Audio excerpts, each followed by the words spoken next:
Well, we have some awesome maps tonight that we haven't seen yet, so I'm looking forward to that. Oh, oh yeah, I didn't actually read. I saw, but I did not read Yeah, the. Let me take a look here. X Bandmot, okay, and picked Shallow Sandwich, Sunken Mrs. Lanes. Damn, okay. yeah. Chris Band Arena Cove picked Nomad Hubs, Dry Lake, and Bog Delta. So, okay, so yeah, a couple exciting ones in there. Civs, what civs we got? They did best of 7, ridiculous. They did. But Poindexter, you can throw that up on screen here in a second, guys. They sent it to me a little awkwardly with the picture, but that's okay. And here we go. So Poindexter has Britons, Lithuanians, Italians, Malay, Byzantines, Bulgarians, chose Berbers, but they were sniped, Mayans, and Cumans. And then we have Crisp with Mongols, Chinese, Japanese that were sniped, Celts, Koreans, Tatars, Persians, Incas, and Magyars. Crisp also banned Vikings, and Poindexter banned Khmer. So lots of civs, best of 7, even though it was the best of 5, but we're going to let it go with the best of if they wanted 7 to since play they more, played I them. guess, So yeah, that's their not that call, right? not that that was part of the plan, but that's all right. We're going to get on it anyways. Um, I'm gonna load into game number 1 here on Battlegrounds. So you think. Oh no, I know. Being at 5 seconds I'm whenever at you're 5 ready. seconds as well. Oh, you're already there. All right. hmm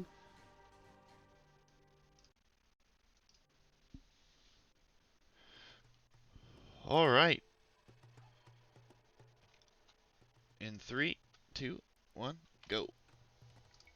Battlegrounds semifinals. Crispinianus going to Tars. Poindexter with the Britons. Another Archer Civ on here.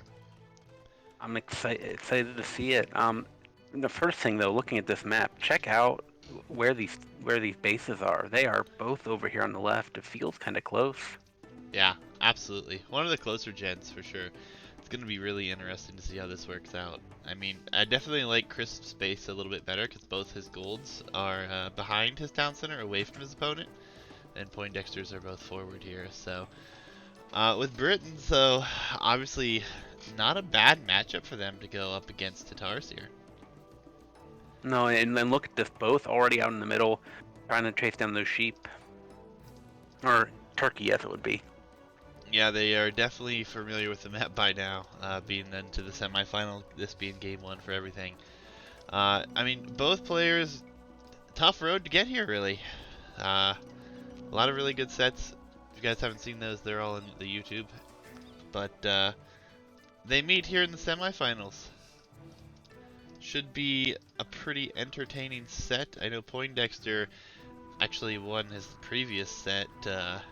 It went the distance, went to all 3 games. I think Crisp actually swept his opponent, but nevertheless, really good sets. Lots of things we've seen on these maps. How are you feeling with Battlegrounds now that we've seen it every single set? Still loving it? Hey, the first map I ever made. The code's been rewritten a dozen times at this point, but I finally quashed the bug that made no back. Sometimes made backwood lines disappear. So I couldn't be happier with this map. Yeah, I mean, I'm loving it. I'm excited to see if Britons can actually do this, and I think it's a really good matchup for them. I honestly do. I mean, Tatars have very, very weak infantry, so obviously not something they would want to go into, but I mean, they would want to go into cavalry units, and they'll match up pretty well with the Britons here. Tatars probably have a little bit better of Cav Archer Hussar, or even Keshik line they could go for here, but important thing to point out, Crisp is going to lure in a second boar with the Scout. This is not a lame. This is what you have to do to get it under the town center here with the start here. Few resources less than you're accustomed to. More interesting than that, though, Crisp going out for center berries and hunt. Damn center of the map. Yeah. That's the closest pile of berries to him, really, other than the one that's over here, I Well, he guess. But does want to base you.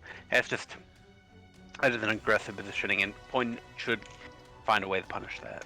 yeah, he has seen it with his scout, so he does know that's what's out there. So it'll be very interesting to see how this one develops here. I would expect for both players to expand, as it has been.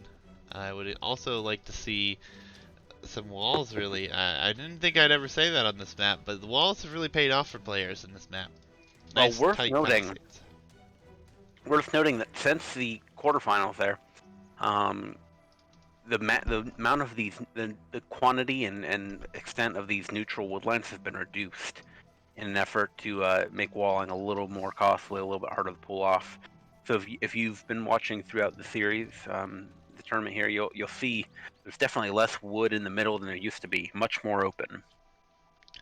Yeah, and it's going to be really interesting to see how that works out with Crisp already out in the middle here, and he's so exposed. He has all 4 vills. I might be seeing what I'm going to guess he's going to do is put a little wall on his wood line here and wall in his vills that he can, but he's not going to wall at home. He's not even going to have a barracks at home. I think his barracks is going to come up out here next to this mill. Always a risky move, but maybe it'll work out for him. Yep, and Crisp is going with 19 pop up here. Poindexter on the other side, though, dropping a lot of farms. Very interesting move here. Feels like quite an investment here. Yeah, it is a lot of farms. Well, if he didn't go for the second boar, he doesn't have as many berries. Maybe this is just how he's compensating for the reduced food start on Battlegrounds. Yeah, I mean, he is going to push deer, it looks like, as well, so that'll definitely help him out. Yeah, absolutely. I was gonna say if he threw down a few more farms, it'd be looking like some kind of fast imp build. So I'm glad that that stopped happening. Yep, even going for a second lumber camp here on the back, so... Walls are coming up on the right-hand side. Not really... Oh, he hasn't found his opponent, actually. Yeah, exactly. Oh. Neither player has yet to find their opponent. Now that could be rough. I think that Point saw that the mill was down here in the middle, and I think he expects them to be somewhere on the right, but he has yet to scout it out. Yeah, exactly. I think if I saw that mill, I would not think they were over there. So, but worth noting, both players have scouted a lot of this map and not found their opponent. So, very unfortunate for both. Yeah, but you touched on it earlier, this closer generation here. We haven't really seen that all that often at all, so it's going to be something to look into as we continue through. People aren't going to be as easily located, it seems. So walls are coming up, though, and it looks like he will be able to wall himself off in a pretty good position here. And barracks did come up at home. Stable came up in the middle here for Crisp, so... would expect to see the scout production. Yeah, I'm glad he went that route. Barracks at home. If he needs a couple spears, he has the option, and the stable forward's fine then. But yeah, not bad. I mean, a little bit more eco here for Crisp. It felt like going up since he went up a little bit later, but I think that heavy investment into farms is going to be somewhat of a problem for him here. Honestly, I don't like that play. The farms. It just feels wrong, but I guess if you're staying at home, you don't really have another option, so... yeah, I mean, and we'll really see what pays off here, because Crisp brought in a boar. He's taking berries in the middle. He's taking deer in the middle. He's not over-investing like we've seen some players do, but he is very much... He's even going into the middle for gold, so he's all about securing his control early, and we haven't seen a lot of play like this executed well on this map yet. Yeah, absolutely. As the scouts are actually going to be walled in here. A bit awkward. The spear's gone to the outside here. 3 scouts can do a lot of damage as 1 villager has already gone down. Mm-hmm. Looks like we're electing to fight the vills. Fight with vills. Yeah, well, I like that move just to chase him away until the spear's out, which is coming now, so... And they should just... I wouldn't know exactly. I'd attack the gate. Oh, you're gonna jump on that spear if you have any chance. Nope. Yeah, that actually really hurts Crisp there. The scouts haven't really gotten a whole lot of damage in. 1 Vil for 3 scouts isn't a great trade. He's Yeah, creating some idle time here, though, so that is beneficial. Archery range still not up for our Britain player, though. That feels very, very wrong.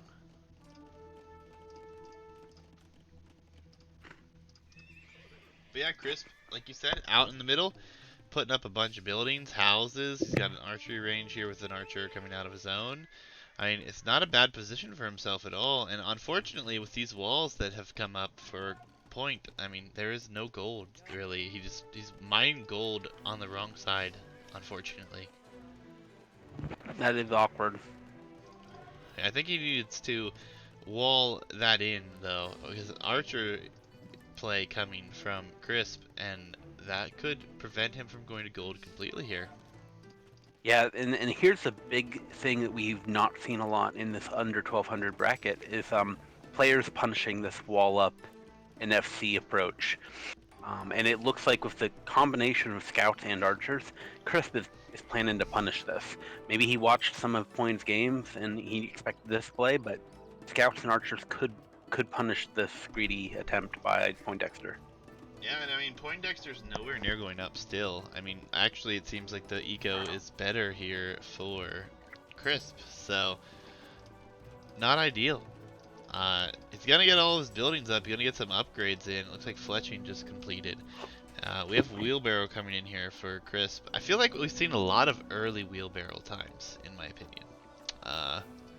Maybe I'm wrong, but I feel like there's been a ton of early to mid feudal age wheelbarrows coming in.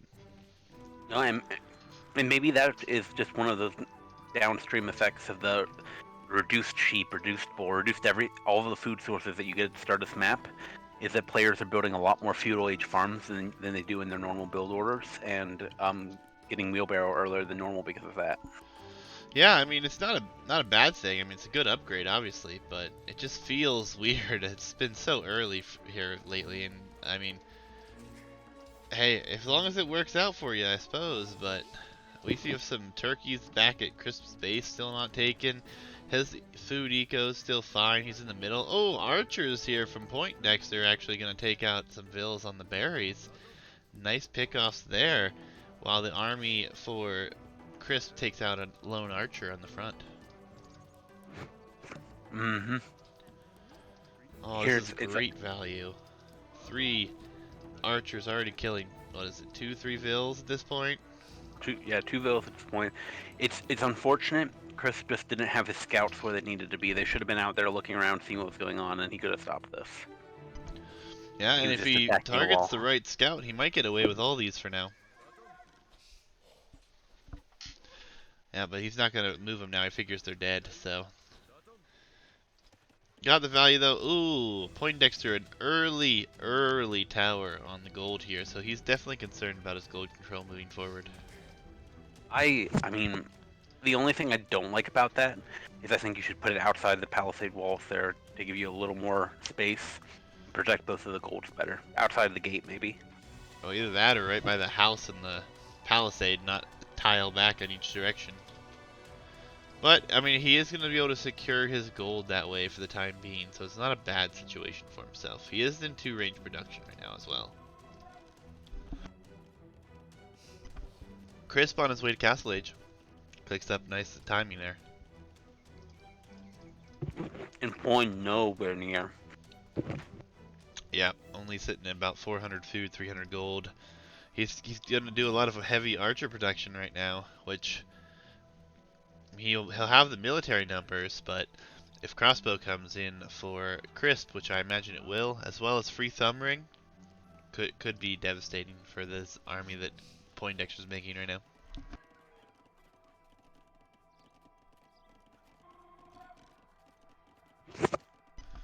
Poindexter does have the eco lead at the moment, but that is about to change, I believe, with all these archers coming forward and 2 archers exposed here, or 2 villagers exposed. Good reaction time, though. I don't like taking this fight before Castle Age, though. Of archers, it's so important to maintain your numbers. get your upgrades. It is, but I think he's going into Cav because we have Bloodlines and we have Skill Barding Armor being researched right now. There So we go. they're just throwaway. So, 2-minute advantage in Castle Age for Crisp. What does he do to win the game out of that? Is it a couple knights? I think we're going to see a lot of knights. I think that's his best situation, but I think he needs to put some forward siege down as well. Britons will struggle in early Castle Age to deal with a good bit of siege and knights, I feel like. Also going to research crossbow, so he will have crossbow to fight against the Briton crossbows. Not a bad spot for himself either. Oh, look at this beautiful walled-in wood line that we have for Crisp up here in the corner. He's not taking any chances there.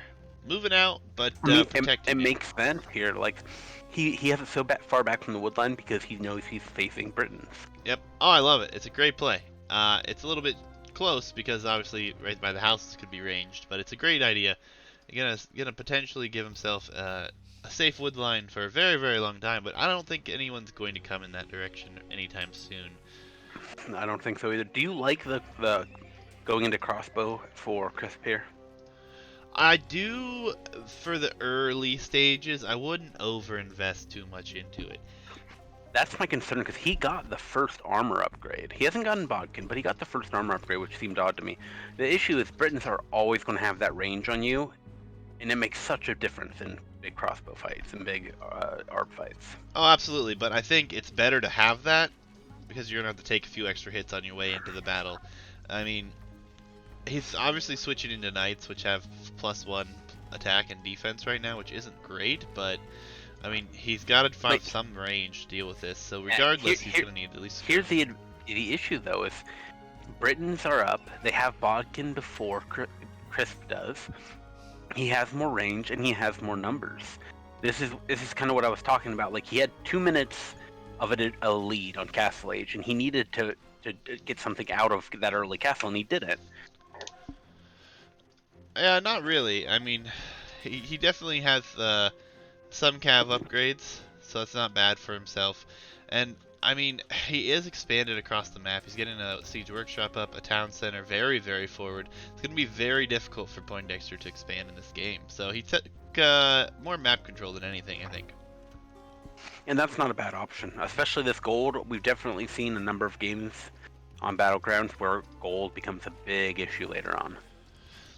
Yeah, and I mean, I guess crossbow. I mean, I don't mind the defensive upgrade because it's going to be something he's probably going to go into skirm here at some point.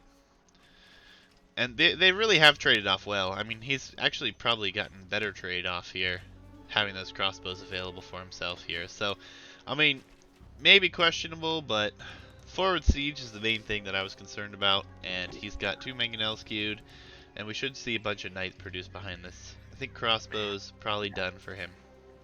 Now, don't get me wrong with all this. I wasn't trying to criticize Chris or Poindexter here. Just making conversation. You know, we got to kill the time.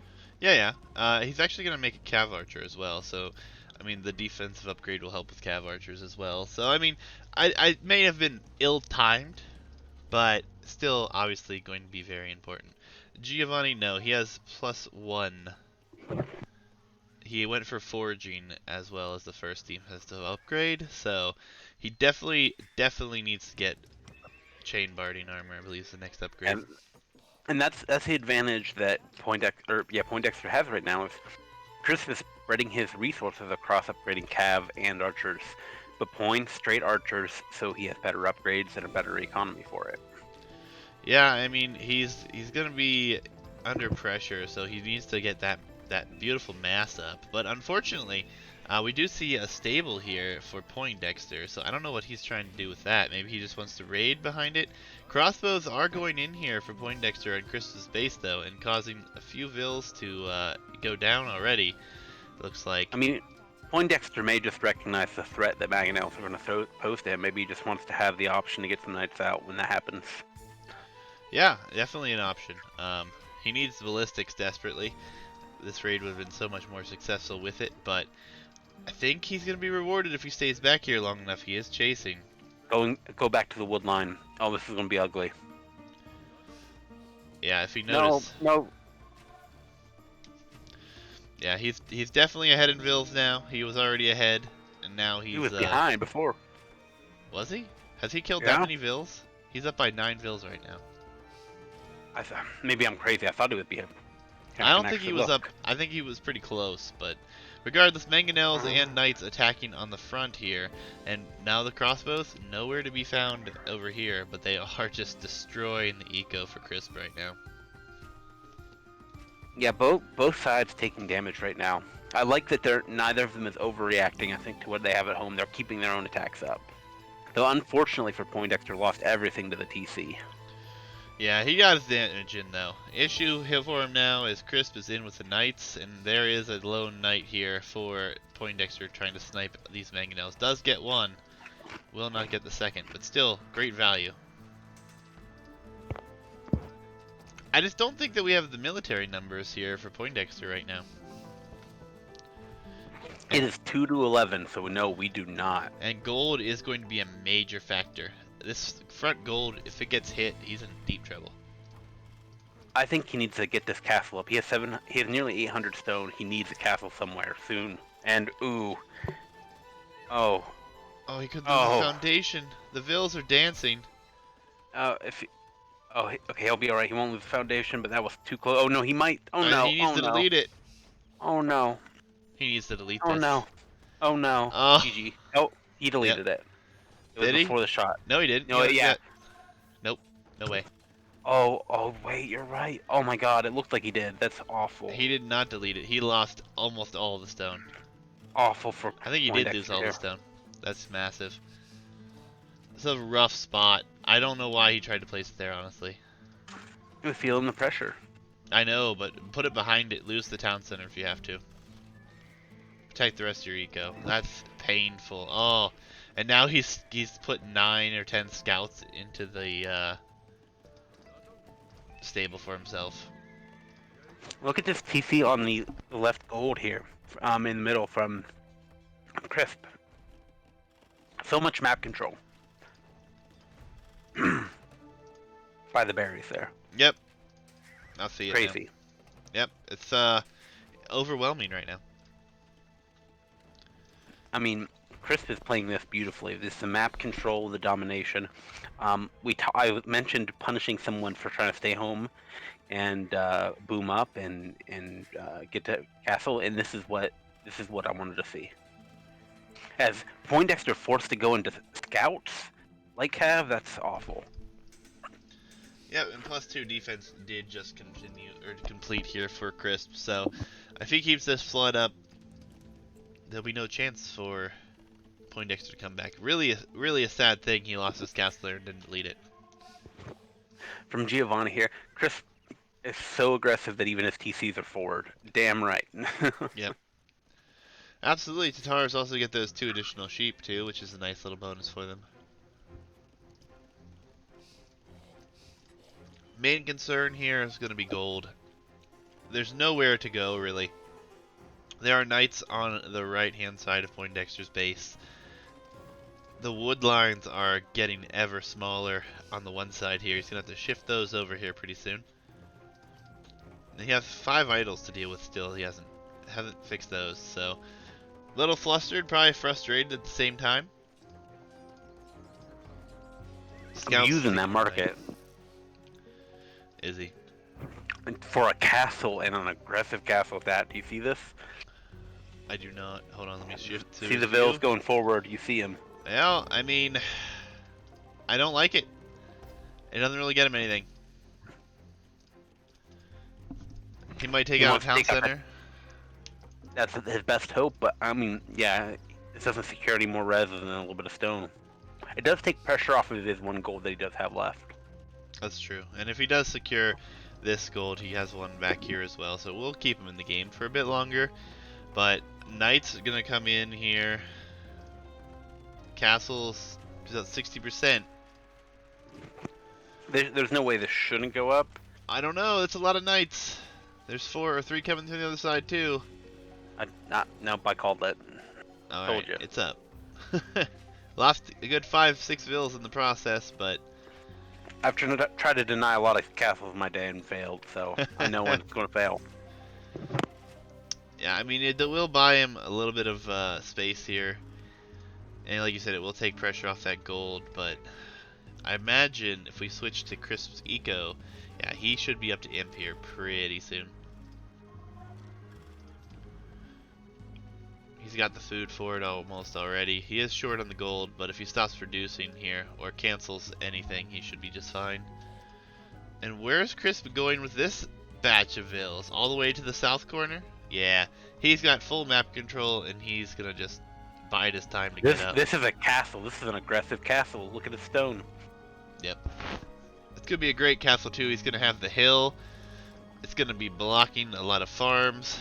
Some of the awkward wood lines that we're taking over here as well. And this is what we're talking about, not liking the Poindexter's castle. Chris can go up and have a treb on the hill and take out that castle in no time. Yeah, not something that is good for him here. And the crossbow is gonna come back, but I think it'll be too little too late.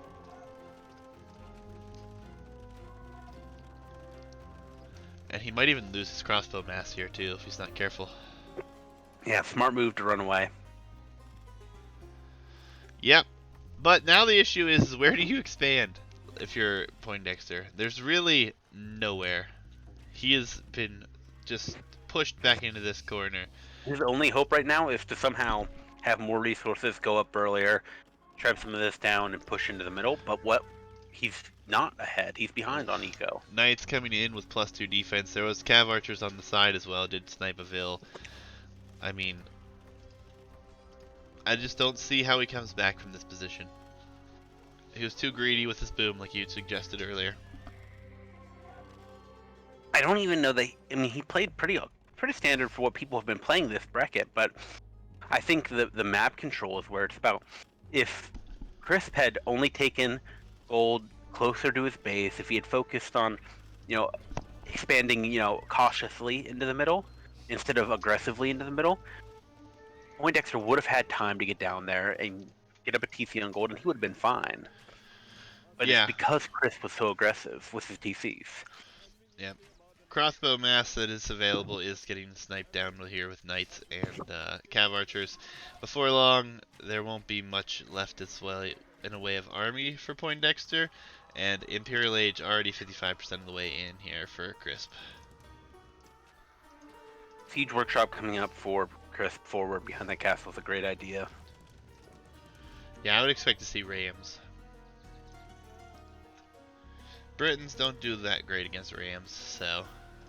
Yep, they're queued. Battering rams already on their way out.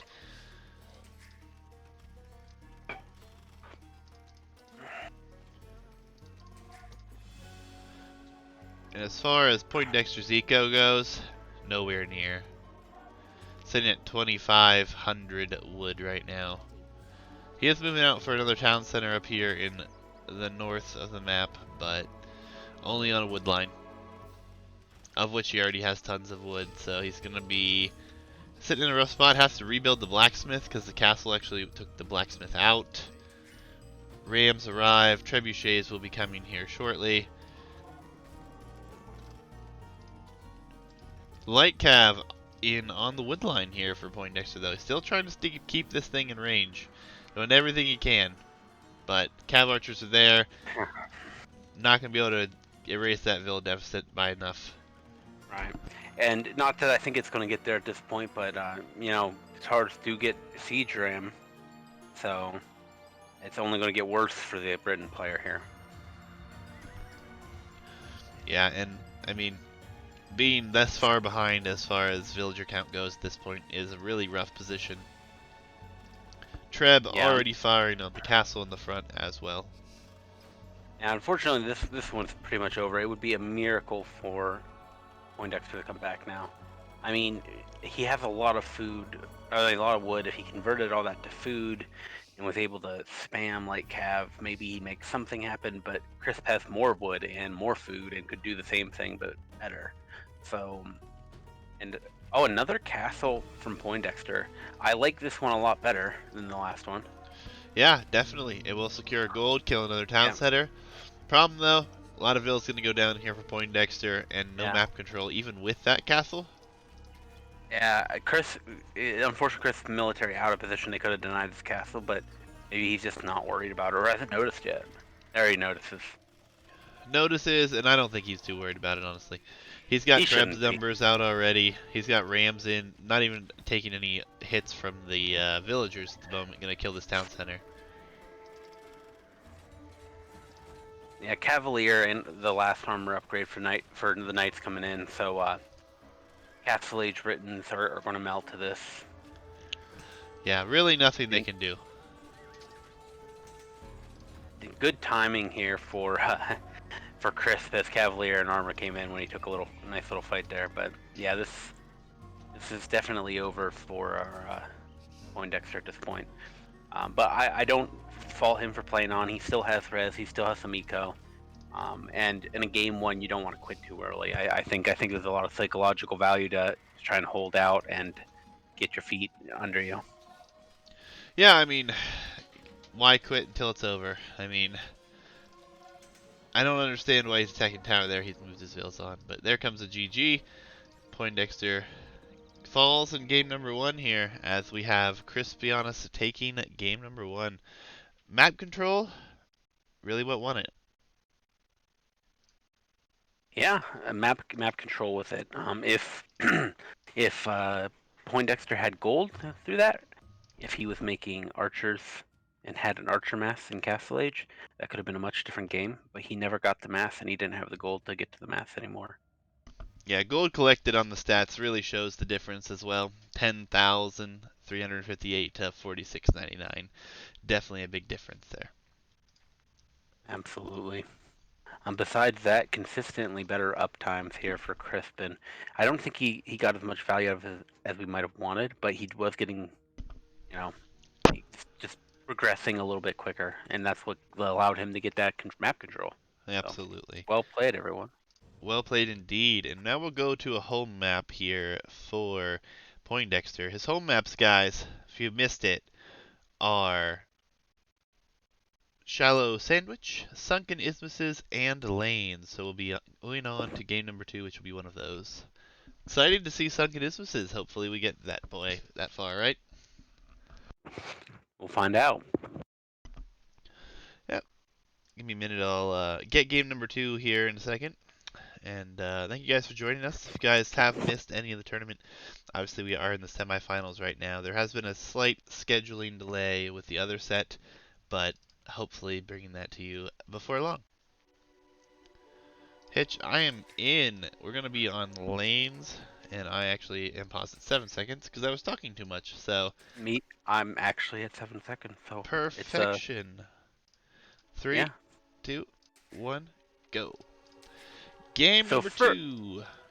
Go ahead. So first thing I want to say, lanes has been so much more popular than I ever expected. Really? I love this map. It's very, very snowbally, and we haven't had any map like that I've seen, even in the rank queue, I feel like. So I really, really like this map. I also really like the civ selections here. I can tell you right now we're going to see a Huang Rush from Chris. We have to, right? Why else choose scouts on this map? Wood cutting bonus. I think a lot of players would go for that to try to get those extra resources earlier. That's true. That's true. But I mean, Kelp's strong civ, lots of good civ, so you can't complain. But yeah, I'm gonna say wood bonus because if you can get to that outside before the opponent, you block them off from a bunch of extra resources, and you gave them some map control. Important note, he's actually going all the way over there to put a lumber camp as well. First player to do that I've seen so far this tournament. Secondary note, Cumans for Poindexter. Now, not saying we're going to see this, but did we not see someone try to go full feudal with Rams on lanes we did. In the last set we cast? We did, the last set we cast, and it was kind of a disaster, but it kind of almost worked. He was just a little bit off from pulling it off. Yeah, So maybe exactly. this is inspired by that, and we'll see something crazy again. But maybe it's a more of a standard. I would personally think I'd prefer to see a TC between those two golds, maybe to secure that those forward golds there. But it could be anything, right? Yeah, it's definitely going to be interesting. I really wanted to see the two TC play last time we saw Kumans on lanes, but now that we have them again, is that what we're going to see, or will it be the full feudal siege? I mean, I would enjoy if Poindexter watched that last game and was like, "Yeah, that's messy. I want to do it." But I don't think it's the smart move. I mean, I think it could be a great move, and if he had the scout and had less rams and more skirmishers last time, it would have worked. He would have denied his opponent from getting to Castle Age. I mean, it would have been beautiful, but we'll see what happens here. Still early, so lots of potential booming to go on here. Poindexter, though, already using this Vil to scout and get up with these walls nice and early. And Risky move with an enemy scout running around, though. It might get. Oh, kill it! it Kill it! is, but with Kill that it! HP gone, not going to kill a Vil now. So No, he's not. that actually You know, works out really well for Poindexter. Oh, and he's and I, stealing sheep out from the TC as well. ooh, So 3 that's sheep lame. all right. And he should be able to keep these. He has a full HP scout. He should be able to kill this other scout and keep those sheep. Except he's just sitting there with him, so I don't love that. Yeah, I mean, it was an excellent play. Yeah, it looks like he's going to send him home. He needs to follow him, though. But that could be huge. 300 food walking away. Yeah, and even if they just get killed, it's yeah okay yeah here yeah. Point is not paying attention to this as much as I'd like. Okay, there he going steal the sheep back. Come on, come on, come on. Okay, 2 out of 3. It's not bad. Yeah, I mean, I think you just run with a 2, honestly. I mean, that's I still a big gain. And at the same time, I don't know what happened exactly, but I think there was a villager lost. Yes, there was a villager lost on the boar here for Chris because of all the action going down with the sheep. And that probably explains why he got distracted. I still would have liked to see him a little more awareness. He knew Crispus Scout was weak, and he knew it would be coming for those sheep, so it would have been nice for him to pick it off there.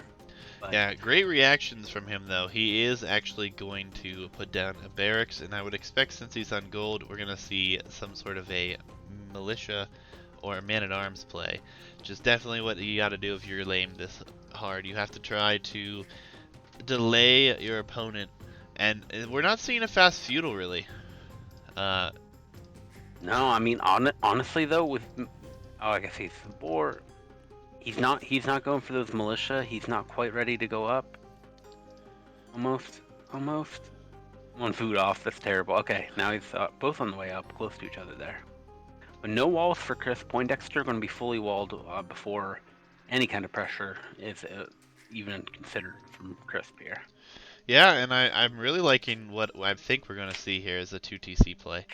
I think it could be quite valuable here, especially you already have stolen some additional food, so that helps with TC production. Fortunately, you killed one outside of the base of the TC there, but all walled off, not even going to let the scout in, so as long as there's not a hole in this wall, he should be in good shape.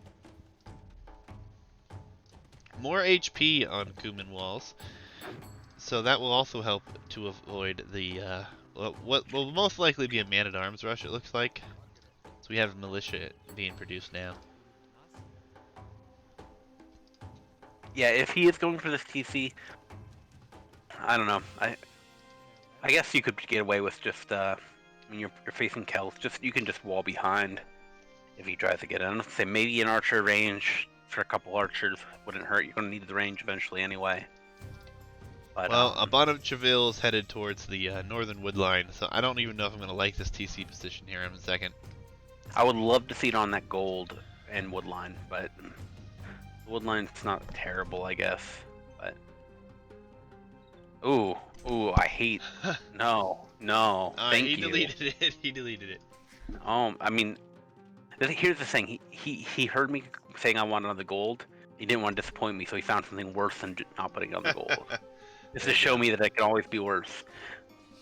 Man at Arms upgrade coming in, and there's no Vil will make it in time. Never mind. It's only 2 Men at Arms.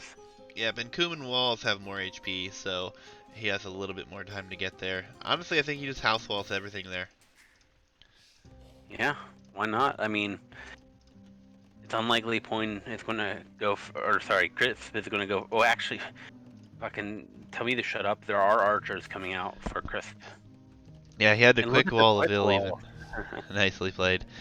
But yeah, I think though, even with the aggression coming forward, with the second town center, it should have been on the gold for sure. Oh, But did you see that Point picked off a Vil oh, somehow? nice. His scout was idle next to Chris's woodline. He tried to pick him off, but Poindexter responded when his scout was attacked, ran up the hill, and picked one Vil. Nice, nice. Well done by Poindexter. I love this approach. Full wall, gonna be on 2 TCs, even if I hate that town center. Not on gold, which I suppose it doesn't mean that you need to be on gold, honestly.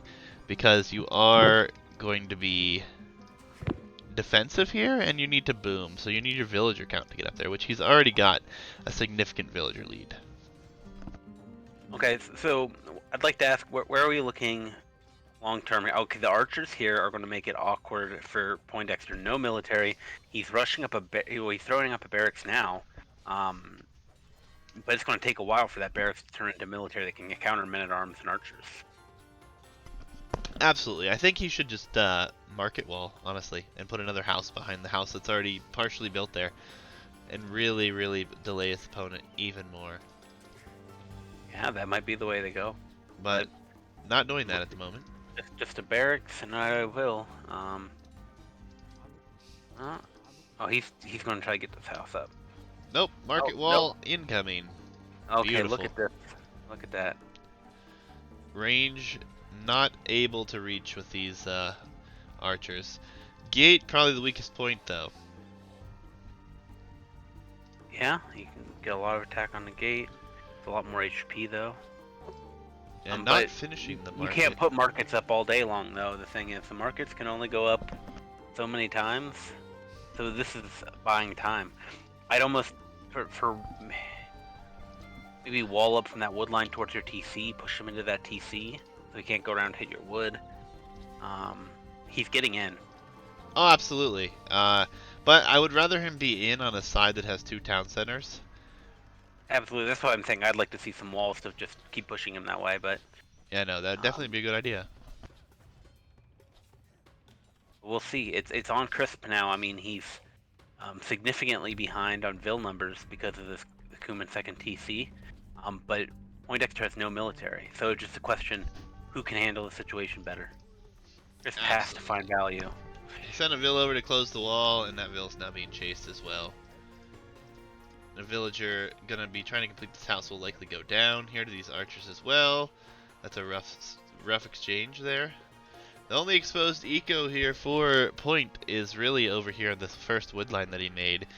And archery ranges up, blacksmith coming up as well, so we'll need to see some upgrades. But honestly, even with him breaking in here, he's still in a fine position, has a huge villager lead, finally going to be on some gold here. Skirmishers will counter everything that's come forward, so I definitely like his position still.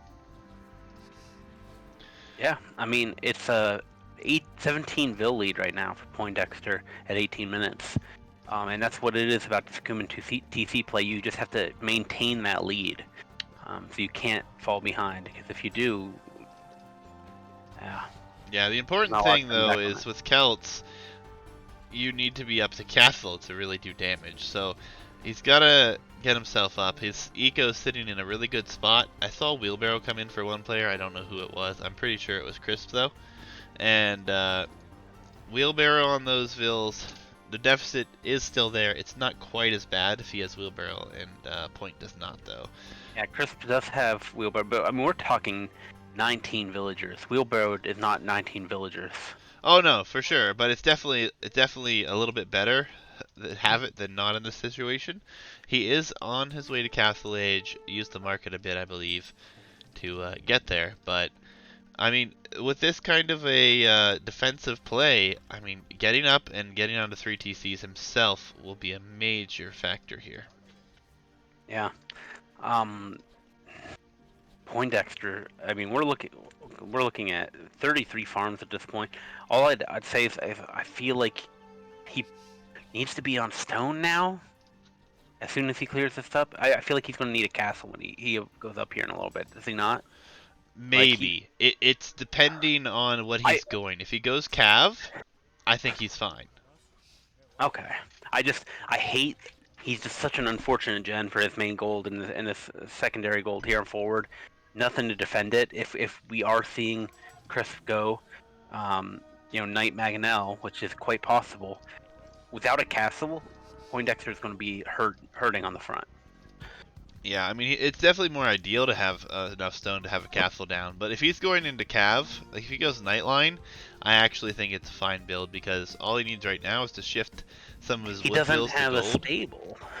I know, but He's getting wheelbarrow. I mean, I'm concerned because Chris has this lead to Castle Age. yeah, but Chris really has to boom or he has to all in here, and he's got 2 stables, so probably all in here.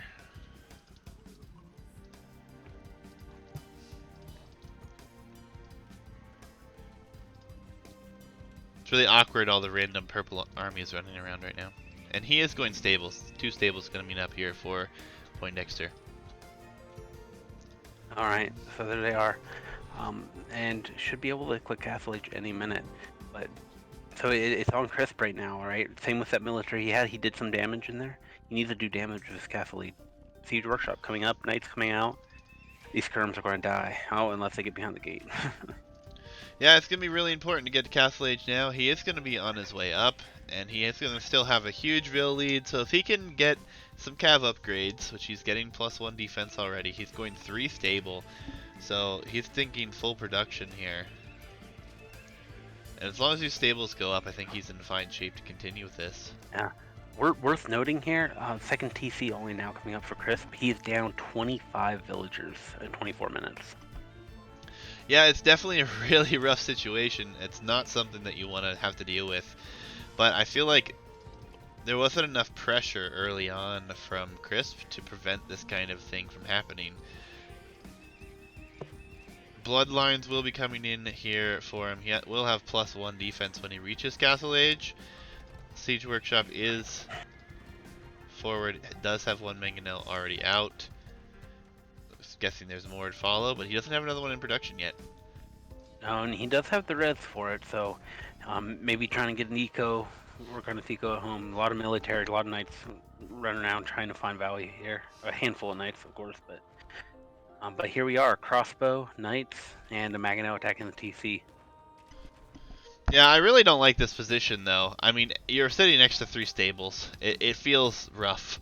I'm sure he doesn't like it either, but the good news is he's going to get these knights in, and he might be able to get some really good raids in while this is happening on the front. Phil coming forward to take out the Maganel by crossbows, not the best move. But... Not at all. Knights out of 3 stables, though, he will be able to outproduce, and I believe there are only 2 stables here. Yep, 2 stables for Crisp. Yeah, big to note here, 1,000 food stored up for Poindexter. I mean, he needs to spend this. Like, you've been booming, but he's got to get military on the field at some point. Yeah, I mean, that said, 3 knights out on the front will clean up the siege and the crossbows. Knights are going to get some raids in here, but will it be enough? I mean, honestly, where Vil count, it is now only 11 advantage for Poindexter. And if you remember, only It's moments. 25.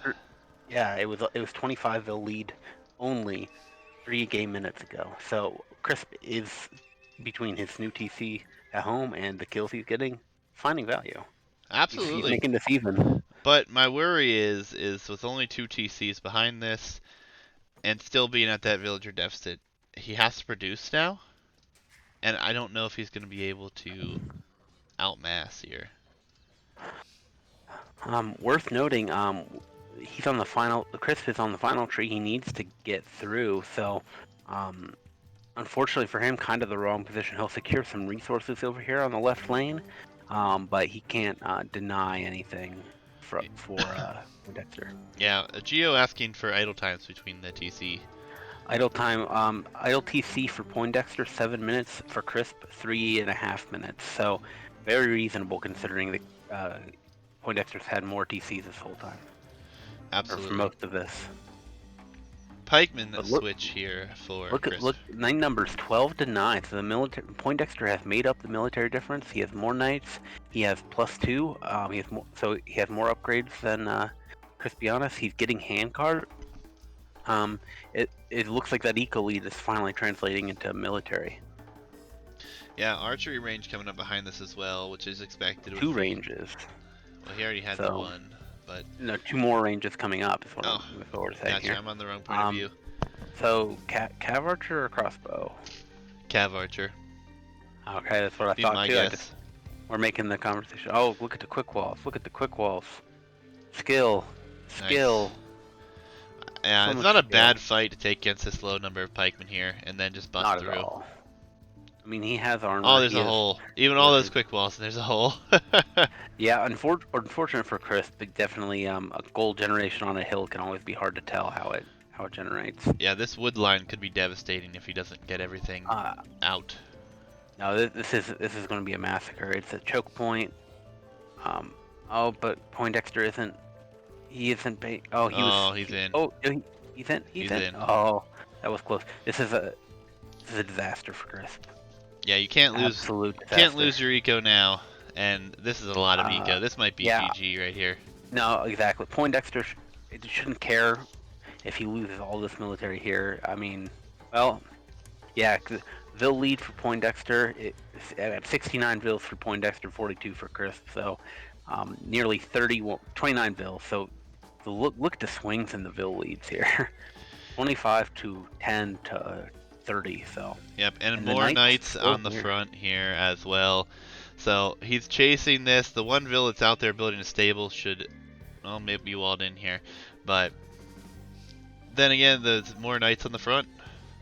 You know what these knights are doing right now is they're distracting some pikemen. They're keeping this military away, right? Yeah. Yeah, it doesn't look good here. Yeah, I mean, the military lead, economy lead at 30 for Poindexter. The only thing I don't like is this idle time on these knights. He has probably the numbers here that go under this TC, kill the Vils he can kill, and take out the TC and push without any siege. So. Yeah, and he's getting Blast Furnace, so he'll have fully upgraded knights. His eco sitting in a great place. The food eco is really concerning here for Crisp. He's only got 15 on food, only 281 in the bank. Poindexter, 1,200 food. And if he stops with gold production, he should be able to go to imp very quickly. Yeah, it's he's pulling in the knights, and honestly, at this point, I probably prefer keeping it in the knights. The only thing I don't like is he's not using them. He did have a pause here, so maybe there were some distractions keeping him from going. But here they go. Knights going in on the TC. And Blast Furnace finishes as well. TC will melt. He gets distracted by one Vil. Okay, that's fine. It's okay. I would like to see his gather points. Just set him forward now. A knight for Crisp has to run. Pike's coming in. He's going after the monk. This is where you want to see the cav archers start to come in, right? With the full pike play from Crisp. Absolutely. TC doesn't go down, but Vils run, and more dead Vils. Yeah, I mean, 82 to 52 right now. It's looking increasingly difficult for Crisp to catch up in Vil numbers, so he does have his third TC up now. Yeah, pikemen are trading very efficiently here, but it's not going to be enough. The production behind it's just not going to be there for Crisp. Yeah, I mean, knights. You don't want knights fighting pikes generally, but when you have 30, 35, 40 more Vils than your opponent, knights can fight pikes all day long. Yep, and forward to Monastery and University. Very, very entertaining to push those forward. Cav Archer's coming in behind this now, so the switch has been made. Castle Foundation from Poindexter. He wants this game over, does he not? This is much better than the castle placement we saw last game. This is a get out of my game castle right here. It'll be on Crisp's gold that he was taking. It destroys almost all of Crisp's But production buildings. wait, Crisp is gonna drop a castle. There's no way. Yeah, there's no way Crisps go up. I mean, He saw the knights with his pikes going forward, and he just canceled randomly. that's smart, but he will have seen those vills too, so he knows what's happening. Good thinking from him. If only he had gotten it up a little bit earlier on that hill, a castle on that hill would buy Crisp a lot of time. Yep, now he opts for the more defensive castle back in his base, but there's too many knights here for him to deal with. There's not going to be any gold for him on the main gold in the back here. He's already consumed one of his 3 tiles. Oh no, there is the 4 tile back there for him actually. So he should be fine. He's on the other side, has gold as well. I mean, still could take it late. Unfortunately, he has 6 pikemen on the lane to the farthest south area. Right. But the biggest, I mean, if you're Crisp at this point, I think you need a TC on this outside part and wall it up to have any hope of lasting. This is where playing the map might come into play. You could wall this up. You can make these fortified walls. Put a TC back there. Install this game out. Yeah, but the GG comes in, and rightfully so. Way to boom and deal with the pressure for Poindexter. And Crisp couldn't do enough damage early to prevent the Kuman Eco from taking over. So 2 maps that tend to have some nice aggression on us and different styles of play. Land maps, two pretty straightforward land maps here, and 1 player gets each. That's a good sign for the series. Absolutely. It's going to be really interesting to see how this one progresses.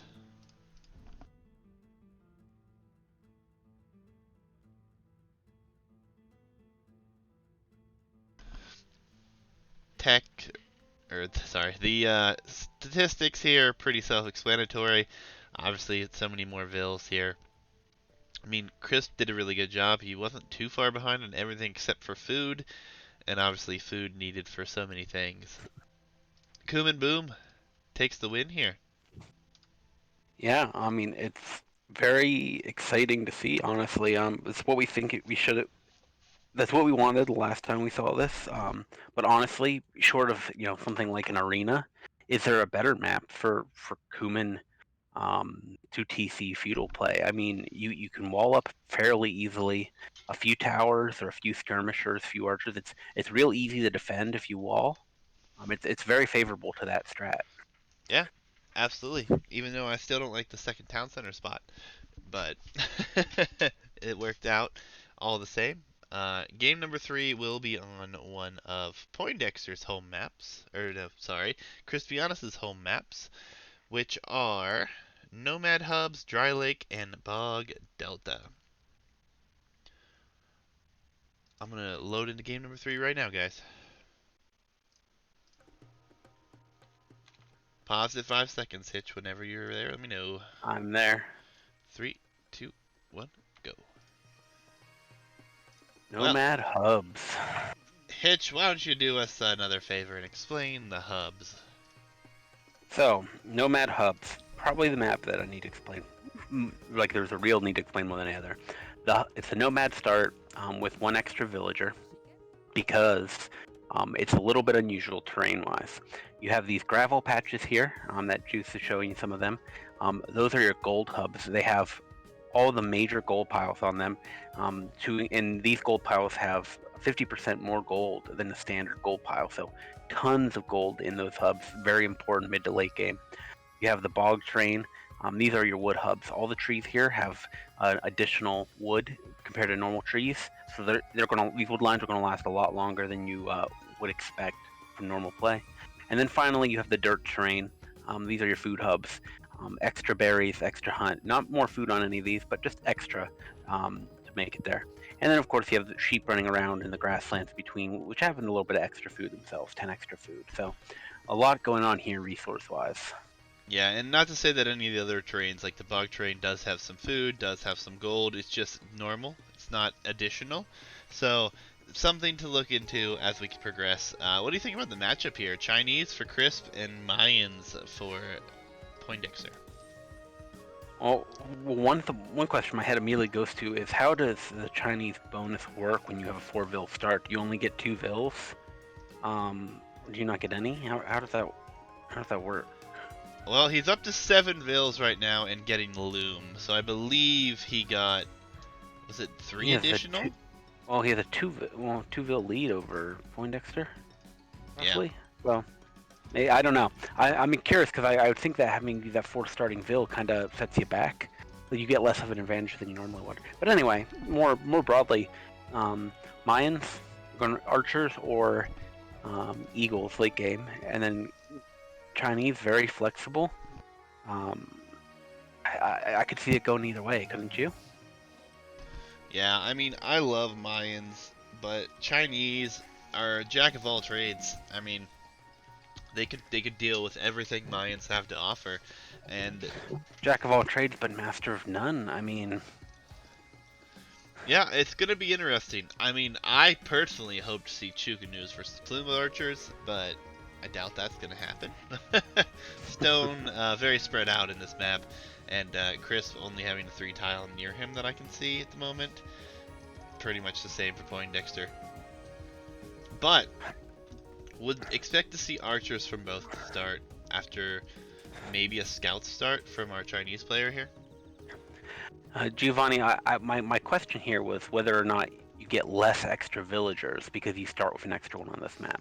But I don't know the detail of that. Juice, zooming out on this map, and you might not have as clear of an image of this, not using Capture Age for obvious reasons.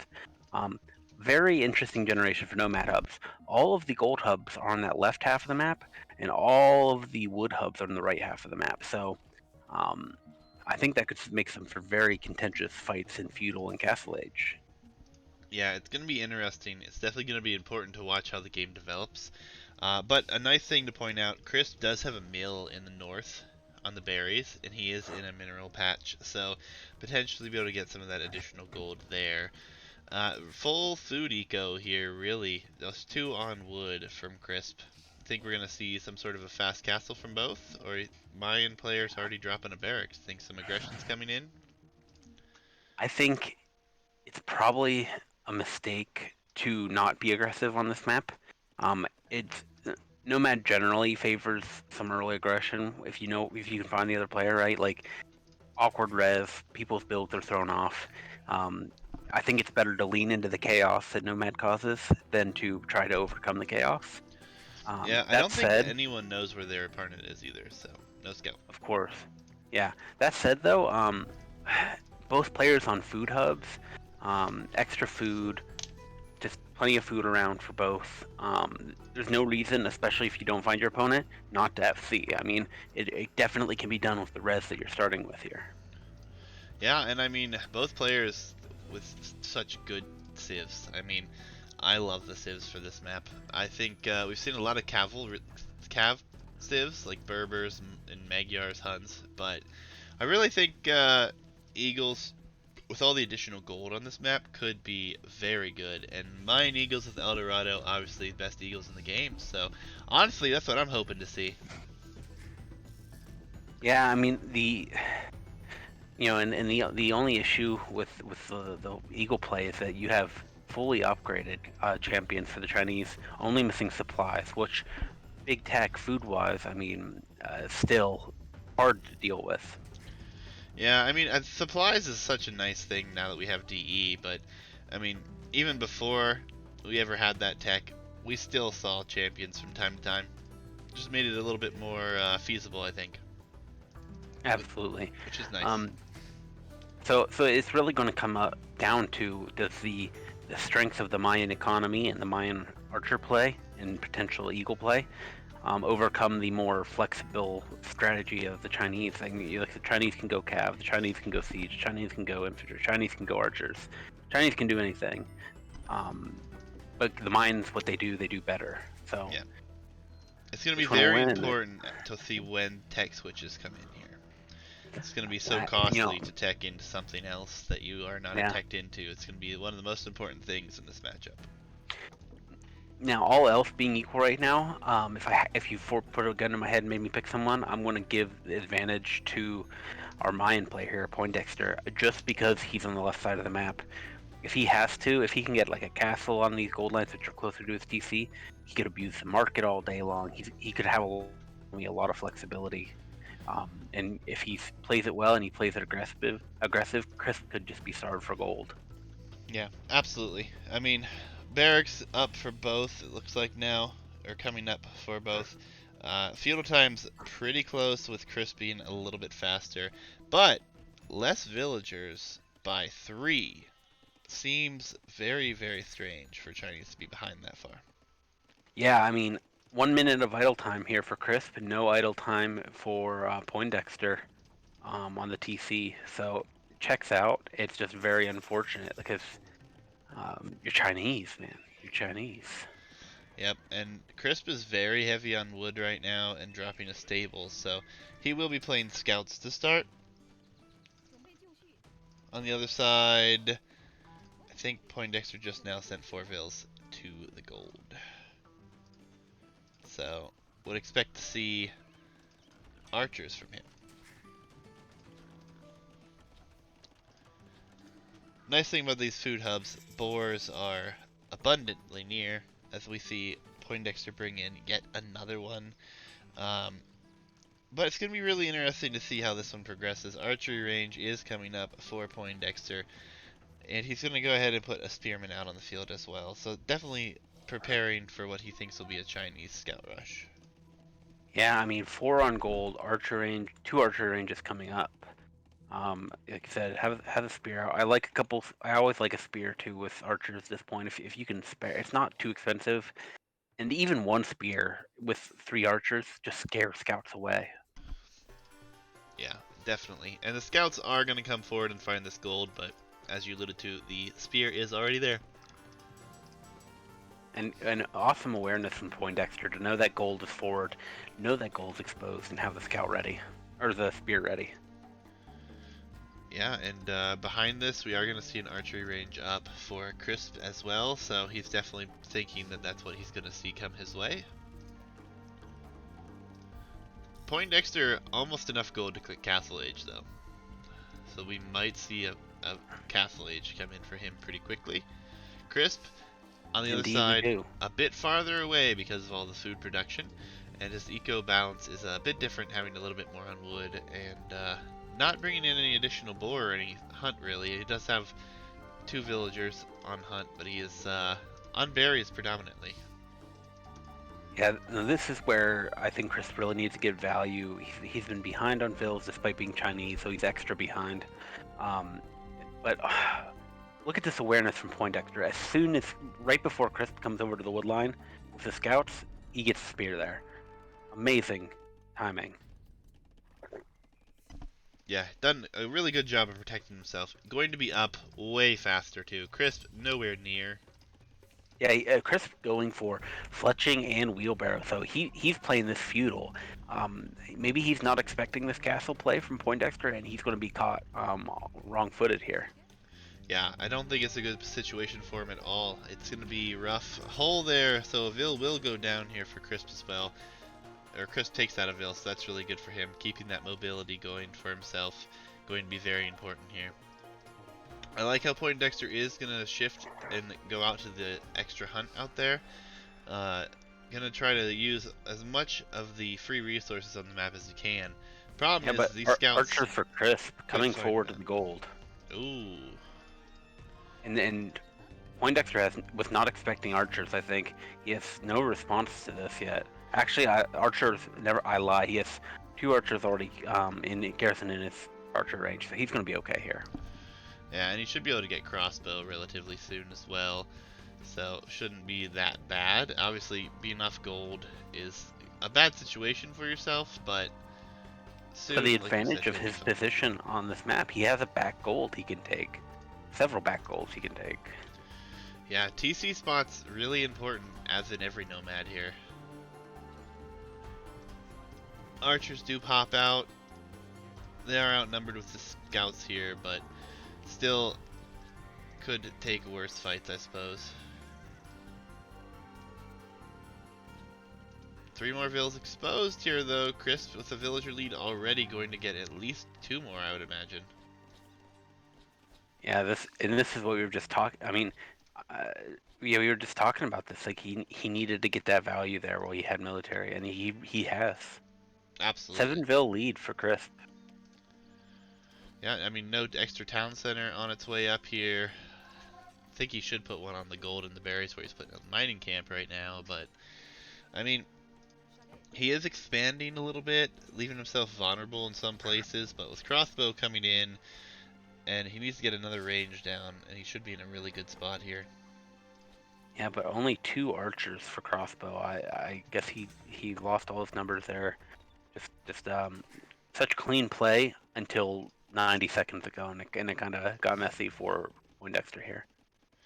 Yeah, absolutely. But he did go back to the back gold, so that's definitely a nice touch for himself. Castle Age going to come in here, but I think Poindexter should catch up, pretty much be equal in villager count at that point. We'll soon have more crossbows and bodkin as well. So he shouldn't take much more damage from this. Crisp, I love how he expands across the map. He's all over this map. Yeah, it's a bit incredible. I mean, I think there's a lot of sheep making it look like he's more all over this map than he is. Of course. Um, but I still like it. It just shows that he's been everywhere. He knows the map. I mean, I'm gonna zoom out here, look at scouting. Yeah, Town Center is finally coming up on that gold in the north for Poindexter. Absolutely. Chris has seen much more of the map than Poindexter, so that may pay off in the long run when it comes to res control. But now Chris reaching castle. Where does he need to put a TC? I think there's only one place it should be. Where do you think? I mean, it's got to be on gold. It has to be. It's his only option. Gotta be that southern gold hub, right? In the bottom of the map? Yeah. That's the only place. I mean, either that or the ferry forward one straight ahead of your base. He has scouted that one over there, but he only sees... No, he hasn't scouted it yet. He's about to. So hopefully he gets over there with the TC.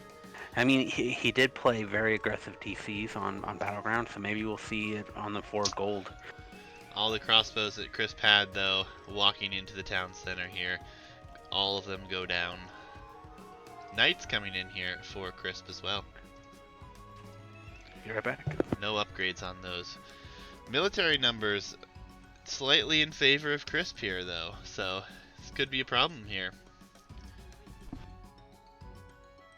Poindexter microing against the Knights here. Should be able to take out at least one of them, but ultimately going to get cleaned up here, and we need more production buildings. He only has 2 right now. I think he needs 3 at this point, honestly. Looks like he's struggling a bit for production. Obviously, military numbers are double for Crisp. Crisp going really heavy on upgrades as well. Town Center actually coming down on the stones. Not a bad choice either, because obviously getting a castle up would be very nice. Crossbows for Crisp headed over here. The Town Center is trying to come up right now, but it may be denied. Maybe not. He sees the wood line. Still going to hurt. Poindexter going to lose a lot of vills here, it looks like.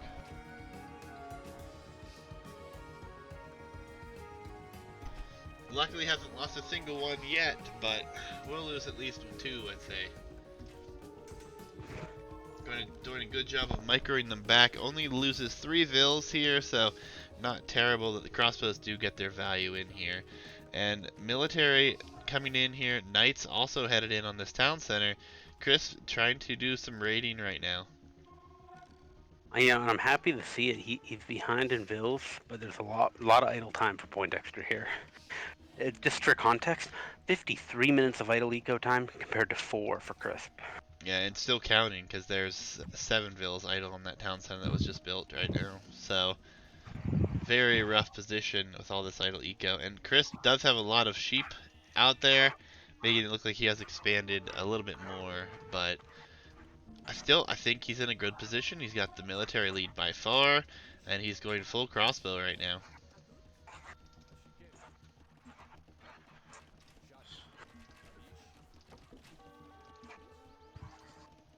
That town center you talked about came up on the stone, actually. Yeah, I saw that. I mean, it's not the worst. Long term, I think he still needs one on the gold, but that'll be good for farms. It'll be good for that stone. It'll work for him. Yeah, and a castle forward could be really ideal here against all this on Well, this gold actually, pile. I missed this. We were talking about the aggressive TCs from Crispin Battlegrounds. Look at this TC on the northern gold hub, complete opposite of what I wanted. Yeah, not bad. That's, I mean, that's in his face again. Um, Crispinianus has decided that Age of Empires is about building TCs in your enemy's face, and I think it might work for him. Yeah, interesting. We have squires coming in right now, so maybe thinking about the shift soon enough. Crossbows being spread out in low numbers are just destroying Poindexter's eco right now. Crossbows come in on the front, crossbows are in on the back. Can't react to both places at once. Vills going down here for Poindexter. Poindexter Yeah. falling behind in the villager numbers. Yeah. Now Giovanni noting Poindexter doesn't have great wood lines here. And that's the issue of Nomad hubs. Is you need to be aware in his position. He saw enough of the map when he started out. He should have known he wasn't going to be good for wood over here, but he didn't expand. Yeah, we were talking about gold control, but wood control probably going to be more important.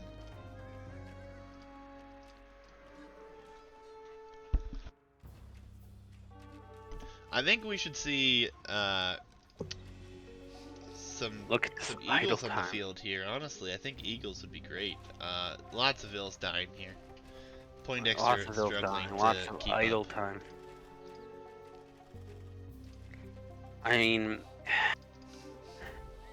the thing is, Chris does have enough gold control that he can just abuse this for the time being, abuse the market. But he needs to get to those wood lines ideally, like a TC on that right. But he has to go through Crisp's aggressive TC. If Chris played this cautiously the way I suggested, Poindexter could just casually stroll over to those wood lines and take them. But with this forward TC, that's not going to happen.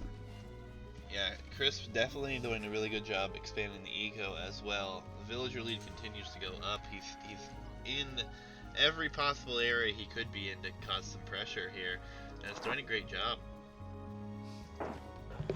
Yeah, I mean, 49 vills for Poindexter to 67 for Crisp. Not to mention all of the idle time, and 8 military to 16. So Oh, and look at it's the rough vills dying conditions. on the back here for Poindexter. Oh, 4 vills go down. You know, worth noting, this is Crisp's home map. He won on Battlegrounds, a very open, very aggressive map, and he's starting to dominate here on another very open, very aggressive map. So maybe that's going to be the difference between these players is one's winning on open maps versus more closed, safer maps. Yeah, definitely possible. More vills going down. Oh, this is just a rough situation for Poindexter here. Crossbows headed over to the wood line here. Yeah, and it's not that there isn't enough wood for Poindexter. There really is plenty of wood over here. The issue is that it's so spread out and so vulnerable to attack. And Crisp is exploiting it very heavily right now. Siege Workshop coming in here in the north for Crisp. I think we're going to see a push here pretty soon. I feel like this one's already over actually. The villager deficit has continued to grow. It's now 30 villager deficit here for Poindexter, and military numbers 17 to 8 for Crisp's advantage. Yeah, it's.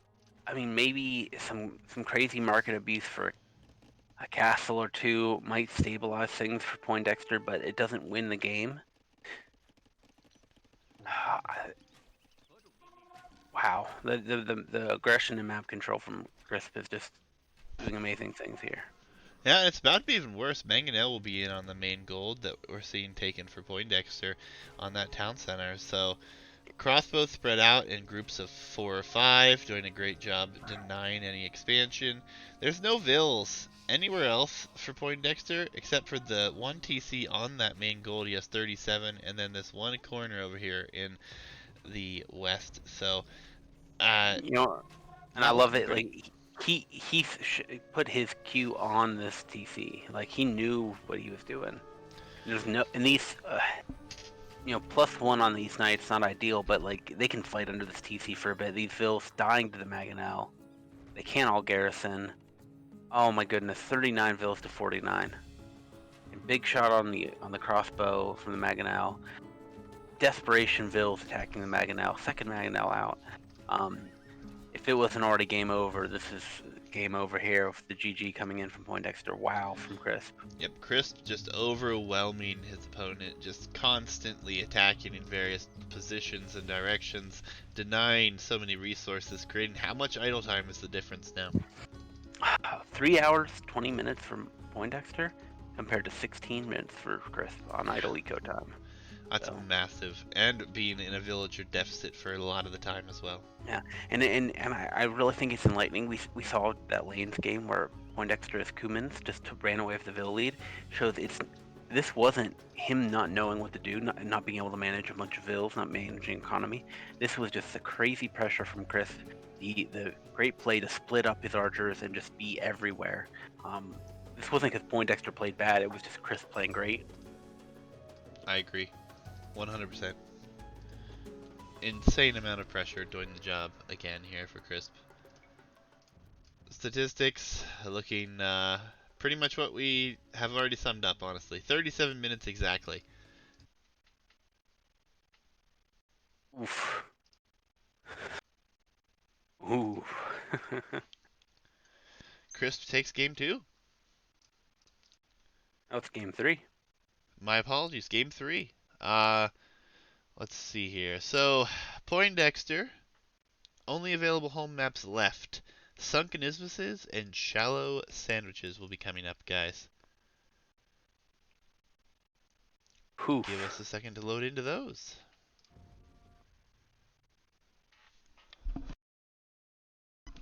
And there was a draft, guys. I'm not really showing the draft. If you guys want to see it, I can put it up. But ultimately,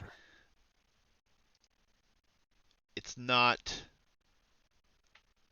ideal how it was sent to me. It was just like screenshotted. So I'm not a huge fan of it. I can't interact with it. So I can't like cross civs off. So I'm going to mix up matchups anyways. But without further ado, guys, game number 4. I'm at 5 seconds, Hitch. FMI.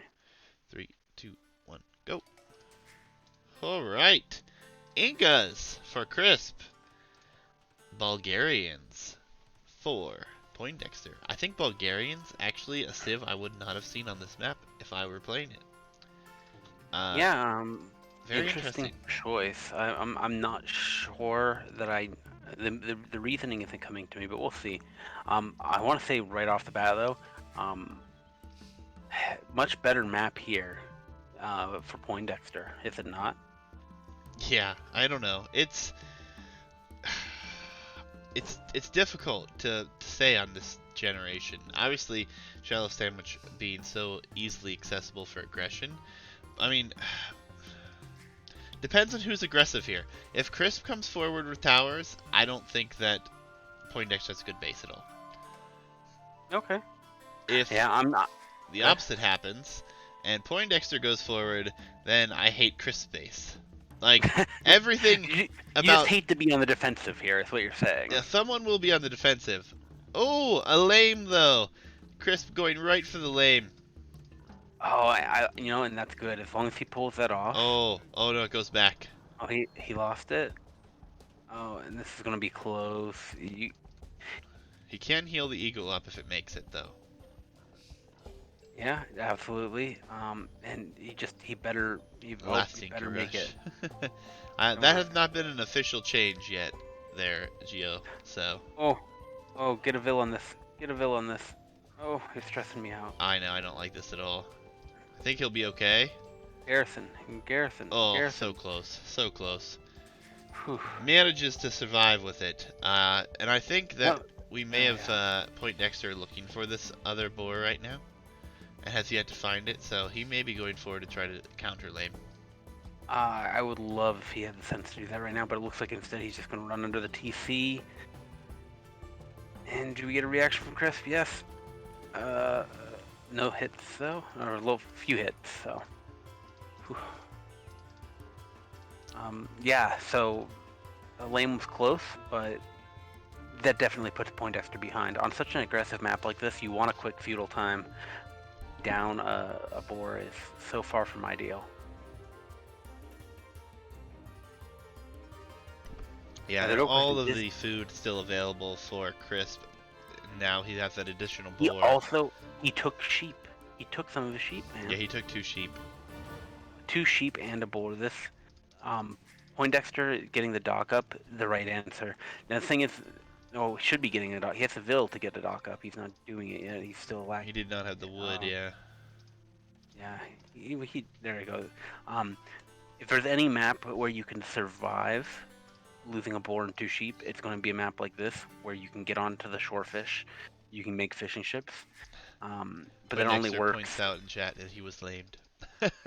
Yep, and no rules against that. So I don't know. I feel like you're playing against Incas. You should be expect to be lamed in every way possible. That's their identity.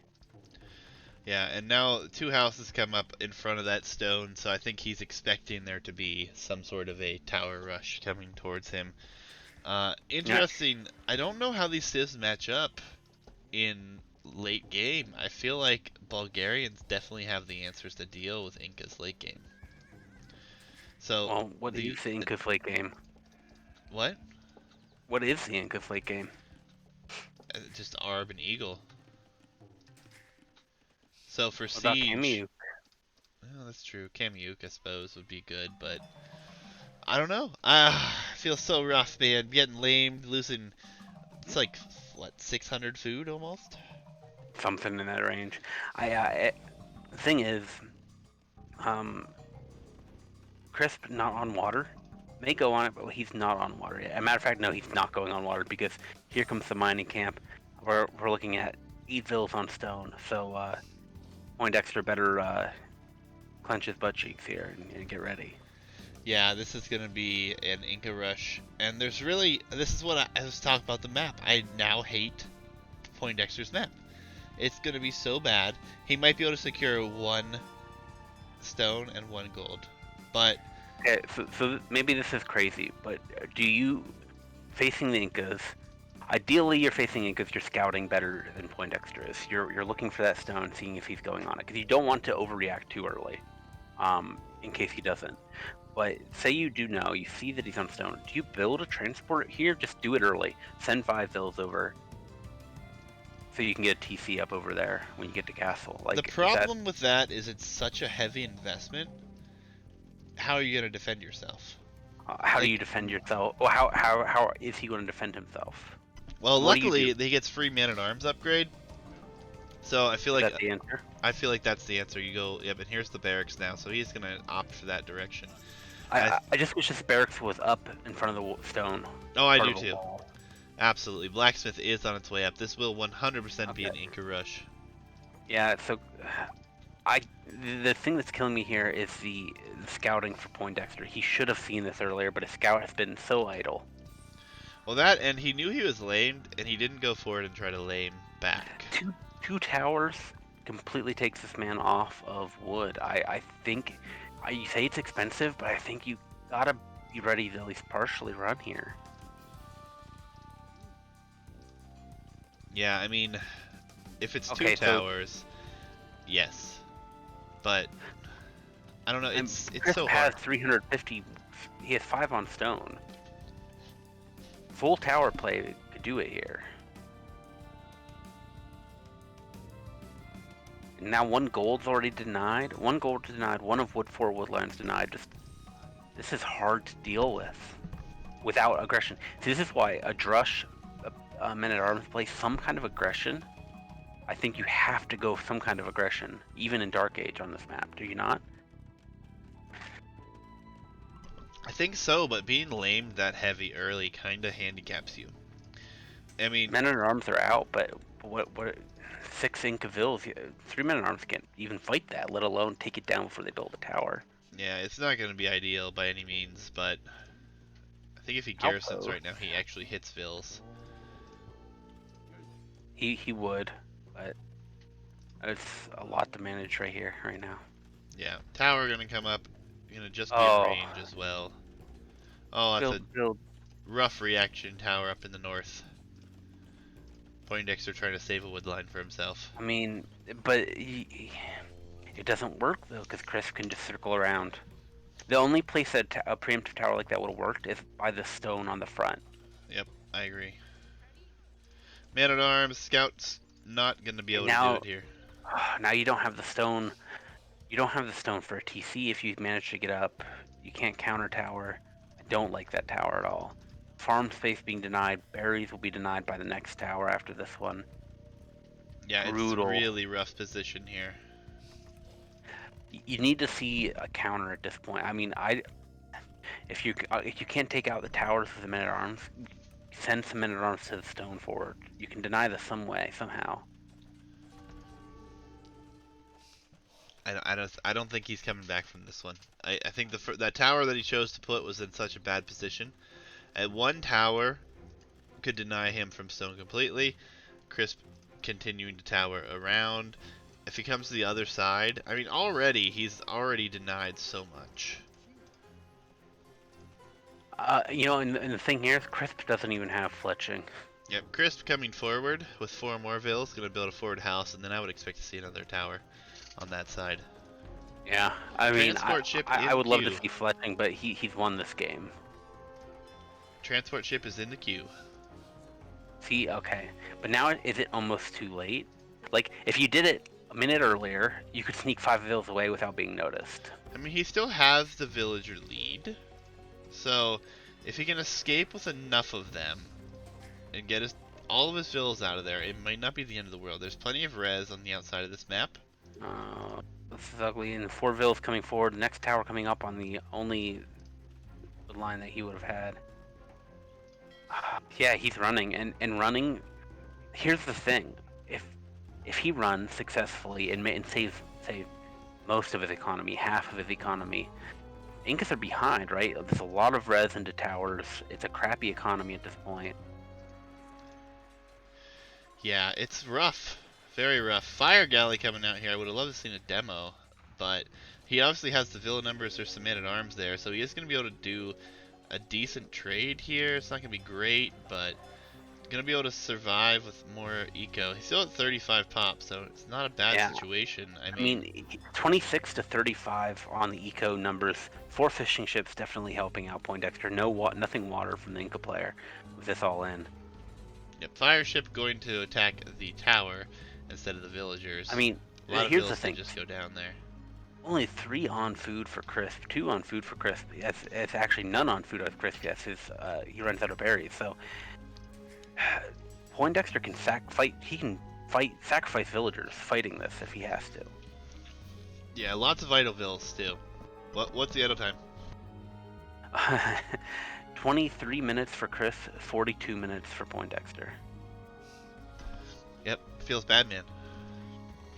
Yeah, but I mean, we're now looking at some 18 vills on the outside. The only downside is he hadn't gotten them working until now that they're building a lumber camp. Yeah, it feels really weird that he's trying to take these towers down too. They didn't really give him anything. It's not ideal, but does it not buy you time? Yeah, I mean, definitely buy some time. It just feels rough. The winning play here for Poindexter, from my view, is to get up to the next stage. It's to boom up on this outside ring, and the Inca should be so far behind from this all in that you just win the game in Castle and Imperial. Yeah. So killing towers, buying time, when you know Crisp has no eco. Yeah, I mean, he's got his fire ship headed that way too, so he's definitely scouting to see if he's on water at all. And I mean, I think he needs to boom heavy on water here. Yeah, I would love to see more fishing ships, but he does not have. I mean, he has the wood for it. Oh yeah, he definitely has the wood for it. After all that, even all his villas running, he's taking the whole eco minus that wood line, which makes sense. You can't take much anything here at home anyway. Yeah, I think you run everything, and then I think you just delete your TC and rebuild it on the outside. I mean, He's nowhere near going up. It's the unfortunate thing of only 60 food. This is a feudal fight for the time being. Yeah, we definitely see more of a water boom. Throw up a couple more docks off on the corners away from the action. More fishing ships. You need to get up here in points position. Yeah, Doc will come up in the north here, so that will be the plan.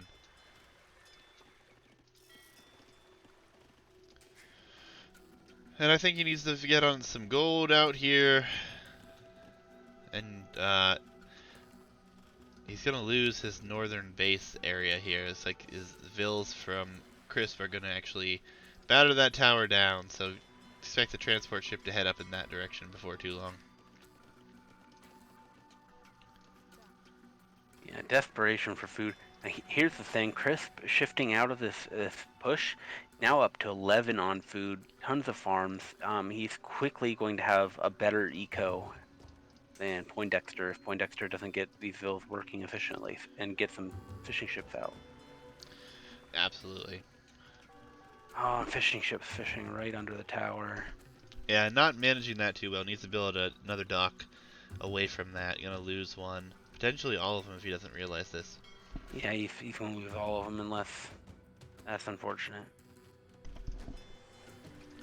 Yeah, outposts over here for Crisp. He's gonna find the other dock in Vills, and he'll probably just batter this down unless there's a ship or something to help defend from this, which is unfortunate. Yeah, and there's not, so...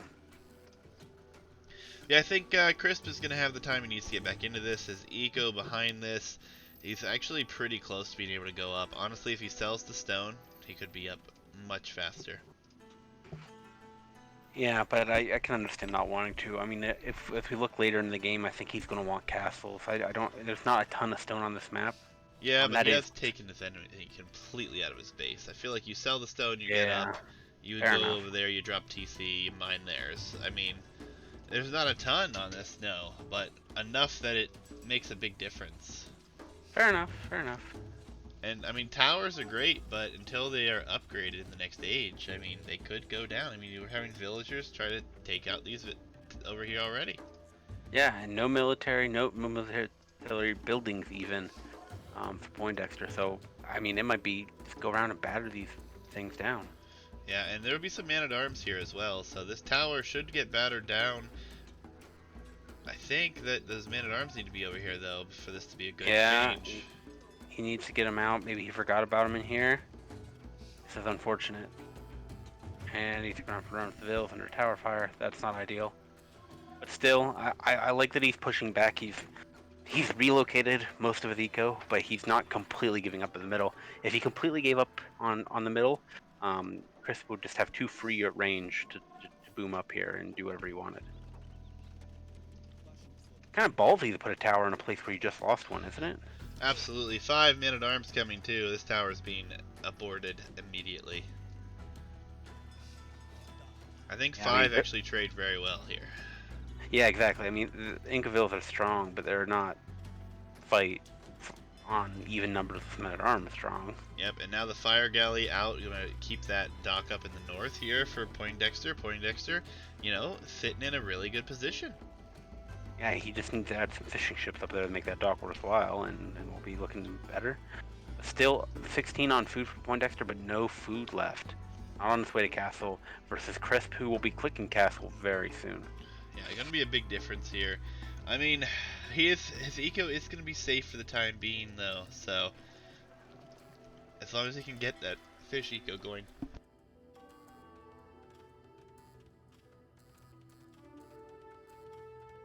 Men-at-arms coming over will batter down this tower. It's going to be nice. Free up a little bit of less pressure over here. Yeah, and I feel like a galley or two would be great to annoy the farm eco from Crisp here. Yeah, that would be great. Yeah, that is something. Like, you have the water control right now. You're the only one on water. Using it a little bit more, 1 or 2 galleys. Archers are coming in for Crisp, though. I don't know how much additional value they're going to have, though. No, they're gonna be fine. It looks like. Do something. I'm not saying they're not going to do anything. I just, what are they going to do that these towers haven't? Yep. Finally, the fish and eco going up in the north, and he does take down another tower with Vills here. So, not a bad position really for Poindexter. Still, he's sitting at an okay eco. Supplies coming in, so there's a plan to continue with the barracks play. Yeah, I think that's probably his best chance at this point. Now Maybe the add issue some is, skirmishers. yeah, the issue is Crisp is a minute and a half out from Castle. What do the Incas get out of Castle Age here? And what do they do with it? It has to be siege, or he has to get on water. Okay, well, we'll find out. I imagine it's going to be siege because of the already forward aggression. And Incas on water, not that great. No, they're not. I still think water might be the play, though. I mean, there's not a ton on water from Poindexter. If you wipe out his fishing eco, he's out of the game. If you range these wood lines, which every wood line on this outside ring just about is rangeable, you can range his farms. Poindexter dies if there's a water fight. Yeah. And honestly, with the tower still up, he could go with just one mangonel and goo water play at the same time and still be fine. Exactly. I mean, in more towers, for every tower that Poindexter batters down, 2 more come up. Yep, and here comes the dock just placed here for Crisp. Gonna be spotted early, but with only 2 fire galleys, I think, on water here. Maybe it's just 1 now. Yeah, if Poindexter was able to pay attention over there, he could deny it, but he's not going to because he's not paying attention. Yep, tower's gonna take out even more fishing ships as well. This tower placement over here has been wonderful for Crisp. Yeah, Crisp is fully abandoning the center now. I mean, he's got no eco working except 1 farmer in the middle. Everyone's waiting to be transported. For those interested, we're at 1 hour of idle time for Crisp and 2 hours and 2.5 hours for 2.5 hours for Poindexter. Yeah, and I mean, the dock is up, nothing produced out of it just yet. Fireship is doing a good job of getting some of that HP out, but no reaction other than that here for Poindexter, as he does have Castle Age in the queue behind Wheelbarrow here. Okay, that makes sense. I was trying to find out where that food went. Do you think you should be concerned that this TC won't be up? I think... I don't think so. Yeah, I guess You haven't seen the siege yet. yeah, Like, there's no pressure yet. Here's the thing. If I was in Crisp's position, I wouldn't build siege, probably, because it feels unnecessary. These towers, they deny anything, and they'll eventually take this stuff out. It just feels like you're putting 200 wood into the building, even more into the mangonel. It feels excessive. But it would probably be good here to deny this castle age, but how long do you really deny it for? Yeah. And the fishing is doing a good job here, but he's lost far too many fishing ships trying to get this one shore fish over here. Yeah, he should have deleted the starting dock a long time ago and built another dock off on the bottom of the map or something. I agree. He is doing a fine job of keeping his villager count up there, though. Yeah, worth noting, 44 to 57. Up to this point, Poindexter has kept the fill lead. That said, there is a second TC in for Crisp, so it shouldn't last too much longer. Yeah, but we're going to be up to Castle Age here for Poindexter, and he's got quite a bit of res here. Dropping 2 stables? I feel like a siege workshop would be more useful for him than 2 stables right now. Depends on what you do with it, right? Yeah, I guess if he counters, it could be really effective. Oh, we have a transport here from Crisp already as well. Coming over with crossbows. Oh no. No military on the outside here for Poindexter. It should be spotted. It should be spotted. Come on. Fireship is headed that way, but I think it's going to be too late. Oh, yeah, it will be too late.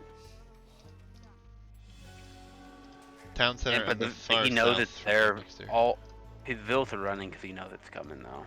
Yeah.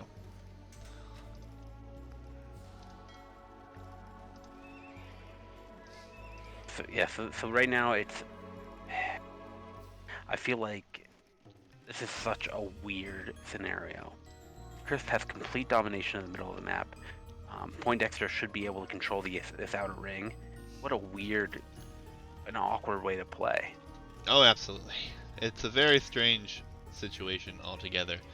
And Knights... Still No One military knight coming building. over, going to be transported across. It does have +2 defense already with the faster blacksmith Yeah, here, so so that's a good he thing for him. actually he he he might win this fight on his own, but even if he wasn't, a second knight's here, so Yeah, that's going to be pretty huge, actually. I don't know where we go from here for Crisp. I mean, he's still booming. He has taken the eco lead. Oh, he's going to drop Town Center forward, it looks like here. yeah, I mean definitely TC and the other base is good. Yep, I there think he what I is. would love what I would love to see from him is transport villas over and get some towers up on the outer ring. You've already done such a good job constraining Poindexter. Just a handful more towers, and you can lock down his expansion. Yeah, towering the shoreline is going to be huge too. I mean, even with what we're seeing here, forward siege finally coming in, another archery range. I still feel like Poindexter had a For chance. Doc. He had like a window, and I feel like that window's closing rapidly now. Yeah, Seville lead has shifted over 67 to 64 crisp. Um, Unfortunately, he didn't control the water strong enough. If he had denied that earlier dock, he'd be in a much better position. He had so much idle time, so many villas running around doing nothing because he let that transport come over. Well, he's actually building another transport in the north rather than a fire ship or a galley. It feels weird, but I guess he wants to transport over there, try to block the expansion for Poindexter. I mean, that's what I want. He's thinking along the same lines. Knights are doing work over here, though, for Poindexter. He's starting to clean up his base a little bit. Yeah, I mean, he's got the ram out. He's got a couple knights out. He's still making vills there, so it's not all is lost. Yeah, and he's taken out, what, 2 towers already? I mean, it's a good start for him. Still trying to take this gold by his town center, though, costing villager lives. 2 towers able to range.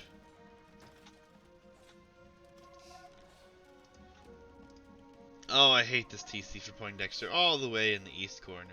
Nothing is worse than putting a town center in a corner. Yeah, that was his panic TC whenever the 4 crossbow came over. But that's a you shame. look at these idle vills on the farms there. Those 4 crossbowmen from Chris got so much value, even though I don't know that they killed a single vill. Yeah, I think they killed 1 or 2 at most on the gold there, but yeah, Just the disruption to Poindexter's economy was worth it, though. oh, absolutely. And now we've got a bunch of crossbows and another transports over here. Gonna transport over. Yeah, worth noting, we do have some knights from Poindexter still on the outside. Maybe he keeps those patrolling around and try to maintain control of this outer ring. Yeah, but they're just sitting there, and we're about to have, what is this, gonna be 10 crossbows? In exposed eco here for Poindexter. Yeah. No defense, no TC, all these vills can do is run. Yeah, and actually we're having a house wall walling in the eco here for Poindexter on the main island. The transport ship gonna see all these vills down here. Don't think that Crisp is paying attention to that, but if he was, all those crossbows would be headed in that direction. Oh no, is that another tower castle lost? It was. Poindexter lost another castle foundation. Oh no, why would you drop a castle right under a tower like that? I mean, maybe it's a desperation move at that point, but And if it had gone up, it would have been amazing. I guess he's on 7 in the back corner. Yeah, he lost another castle foundation. Oh no, Chris, I'm so sorry. I'm gonna say if that's me, I just call GG. Yeah, and I would understand it. That's frustrating. I feel like it's the position like you alluded to, though. Such a rough position. Right in front of his siege workshop, in front of towers, in front of where you've seen military already.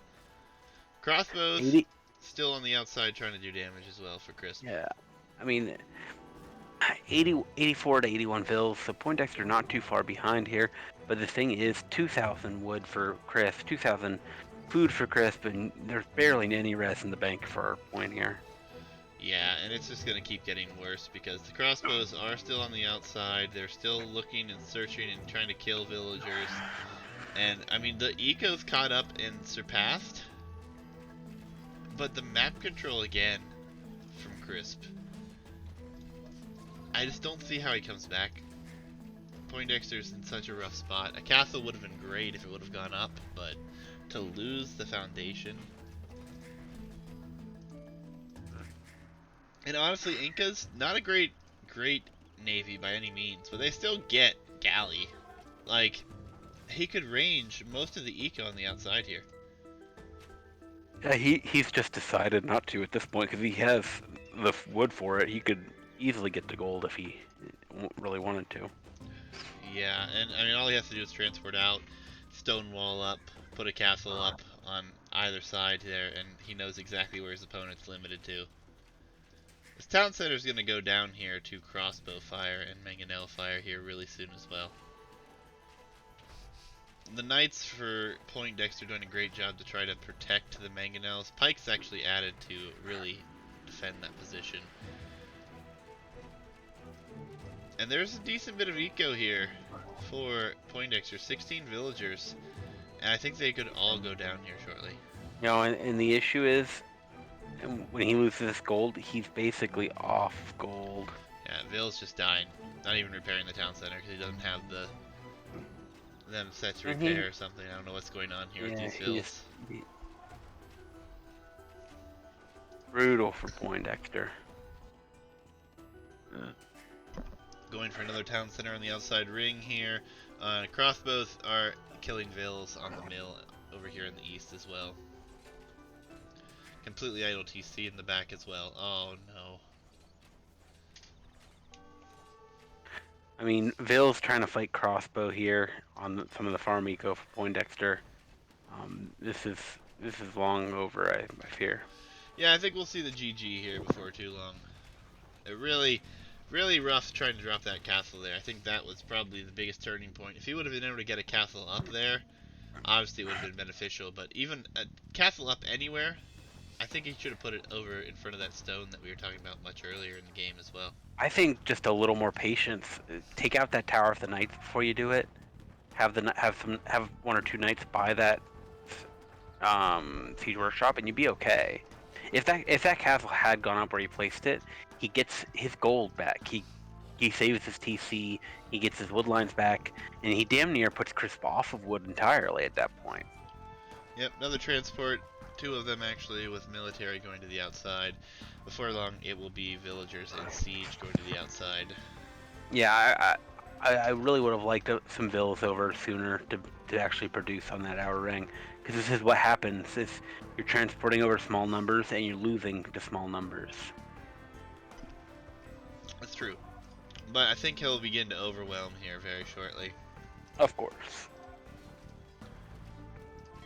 3 Mangonels go down for Crispinianus. Very unfortunate for him. Yeah, I mean, some Vills will go down here for him as well, but, I mean, he's just going to turn and fight with them, honestly. Now he chooses to run. With a little bit of greed, trying to take that already, but, no, he is going to fight it. He's like, I'm too far ahead, I'm not worried about it.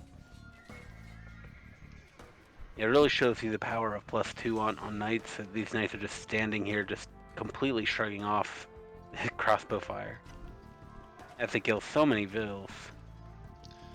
Yeah, it's a really rough position here for Poindexter. I mean, Inca Rush is always rough to deal with on a normal map, let alone one that you are so limited on space at the beginning. No, but here's the issue, though. This was Poindexter's home map. What was his plan with Bulgarians? Why pick Bulgarians on this map?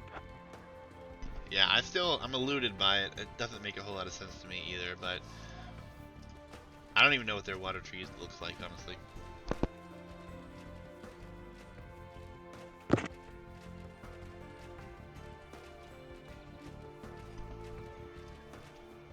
I guess Krapos could have been really valuable here. Maybe that was the plan. Maybe. I don't like the expansion being allowed right now, though. I feel like a little bit more water control here with some military would have been preferable here. It feels like all this expansion on the outside for Poindexter, especially these two town centers in the south, could have been ranged by a few galleys. Yeah. Now, Castle finally coming up on the outside for Crisp, and I love to see that. But no, 100%. I said it like 10, 15 minutes ago. A tower on each side, you end this game a lot quicker. If you Yeah. put a tower on each side of the outer ring. Yeah, and the knights are just trying to kill the mangonel here. Oh, the castle was cancelled actually. Town center goes up instead. Feels very weird that he canceled that. He didn't need a castle there. TC secures it almost as well. He gets that gold. Put up an archery range here and keep the pressure on. I mean, yeah, it's not the end of the world not to have it there, but I just feel like it would have secured that position a little bit better. But I mean, but Crisp is in no position to pressure a TC. it's true. Anyway, Imperial halfway in for Crisp. It's really going to start to push this game to the end, I think. Absolutely. I mean, Poindexter's done a great job with all the pressure to keep his build numbers up as high as he has them, but I think it will soon overwhelm. Archery range finally being produced on the outside here for Crisp as well.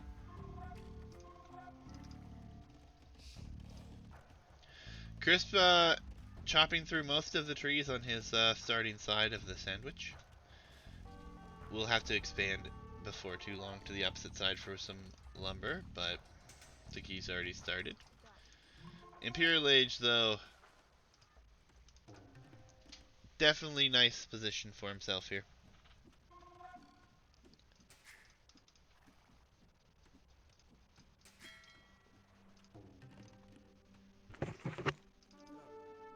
Feels a little bit like we've been beating up on Point because he's been under so much pressure this game.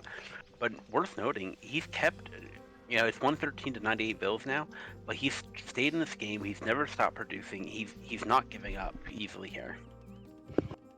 Yeah, it's definitely been a nice showing from him. I feel like he needs to. Oh no, Arbalest is in, and they're going to be transported on the other side of the eco now. But I feel like a few things differently here, and he would have been in a much better position than he is now. Especially the fishing ships early. But yeah, Arbalest in, villagers coming across as well. Yeah, I think so much of this comes back to the laming here. If the GG comes in, if Crisp doesn't lame a boar and two sheep, maybe Poindexter gets up a little bit early. Maybe he picked Bulgarians for the awesome minute-arm rush, the quick minute-arm rush, and Yep. and that's a great counter for Inkas here. He could have, if he had 4 or 5 men-at-arms roughly when the towers came forward, he could have denied them. He could have killed Vils. Yeah, and that being said, he could have gone back and got counter-lamed and got a boar at least out of the deal, but instead just stayed on his home side of this sandwich and really didn't do a whole lot except for push some deer. Well played. I'm looking forward to see the next game here. Yeah, statistics, pretty much what you expect. Messy all the way around, economy better in every way for Crisp, getting a higher veal count and continuing to keep the pressure on. For those who are wondering, this was supposed to be a best of 5. However, the players played 7. So we're going to cast them all. Whatever they have for us, we're going to cast them. Or else this one would be ending right here. So don't worry, still more to come. As we're going to go to Poindexter's last home map here, right? Which will be Indeed. Sunken Isthmuses. Oh boy. Now, this is a map you've been waiting to see in the tournament, is it not? I have been waiting to see many maps in the tournament, and this one we have yet to see. I don't even think we've seen it. We saw it once in a show match, I think. Maybe twice. Maybe twice. Yeah, so we have yet to see how this one pans out. Haven't even really seen how the balances come out in this one. Indeed, there were some major changes during the lead up to the tournament and early stage of the tournament, but we got feedback on this map. I'm at 5 seconds. Me too. 3, 2, 1, go. Go ahead, continue. Um, Previously, the islands were a little more towards the center, kind of like a normal islands map, versus now they're pushed back towards the corners a little bit. And then previously there were no neutral islands, versus now we have two big neutral islands with a lot of extra wood, 500 wood per tree, and some extra stolen going out there to kind of incentivize and make this map a little bit more snowbally. If you win water, you get a lot more advantage than you did on previous versions. Yeah, I definitely think that this works out better for us for a balance perspective. I do, however, miss there only being the two islands. I definitely think it's a solid map the way it is.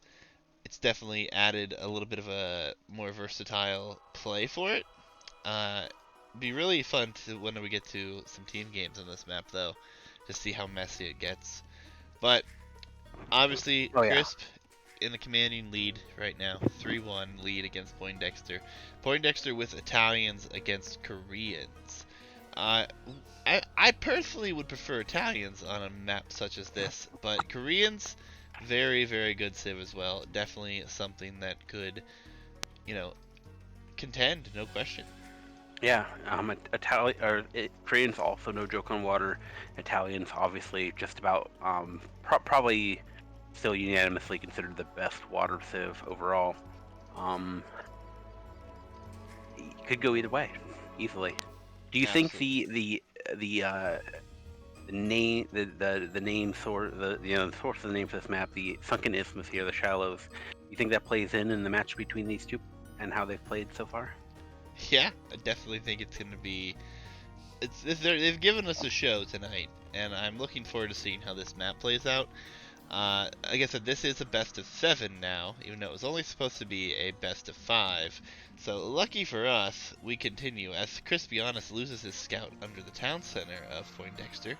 But as far as best of 7s are concerned, we're gonna see a few more maps we haven't seen, hopefully, and a strategy for this kind of map. Obviously, this is Poindexter's home map, hoping that this is something that his opponent's not prepared for. I think. Yeah, and I mean, we've seen Crispinianus play very well tonight. We've seen him be amazing at spreading out and dominating on the more open maps. So the question is he a land map only player? Is this something he's used to? Yeah, I mean, the only thing that will become a concern the later and later that this game goes on is the wood. Wood is something that's in short supply, really, for a map with so much water on it. Mm-hmm. And there are a few additional bits of wood on the outside, making those neutral islands all the more lucrative to hold on to. Yeah, and But, that's why I wanted to stress earlier. 500 wood per tree on those islands, so yep, no joke. it's a lot of wood. It doesn't look like a lot, but 500 per, it's 5 times more than any individual tree anywhere else. So, definitely important. Definitely puts stress on needing to get out there. I mean, and the fastest you run through wood on an islands game, I would expect at like the hour mark that players are out of wood. Yeah, and honestly, I think getting TCs or castles up on those islands should be a priority in Castle Age if you can make it happen. Absolutely. Korean keeps could also be very valid here. Oh, Chris trying to sneak a Vil. Going to be denied. Palisade's already up. I like the thought process from Crisp, though. Dock already coming up for Poindexter. Crisp with no dock yet. So, definitely a lead for Poindexter going into early feudal for sure. Yeah, it looks that way. Awkward boar lore here. Boar with a villager with loom. Is it gonna make it back? Nope, he does the house trick to take it off. Well played from Poindexter there. Brought another Vil out just in time to pull it back.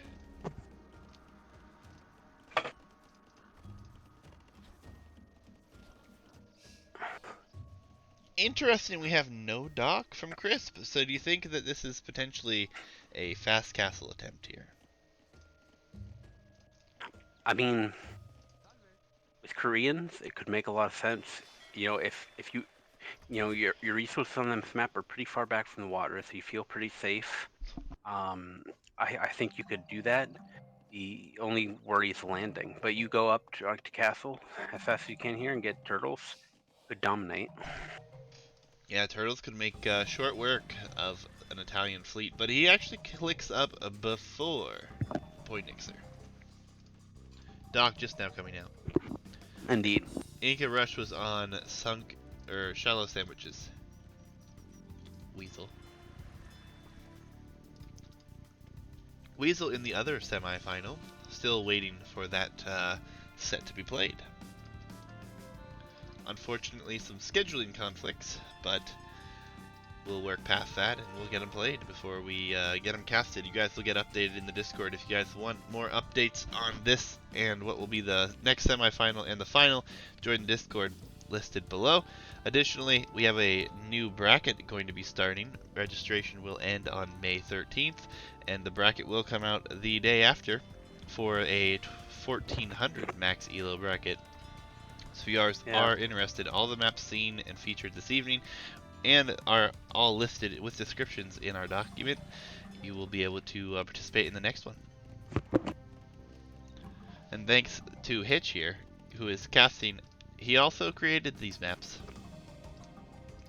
I'm a man of very talents, of very many talents, of course. 2 docks for each at this point, so the feudal fight's coming, but lead to Crisp. Yeah, I mean, it feels like a really late dock situation here, though. No fish ships coming for Crisp, so I don't know if I like that attempt here. I think a couple fishing ships would have helped Ezekiel out tremendously. I mean, Poindexter has enough food that he'll be clicking up to castle relatively quickly.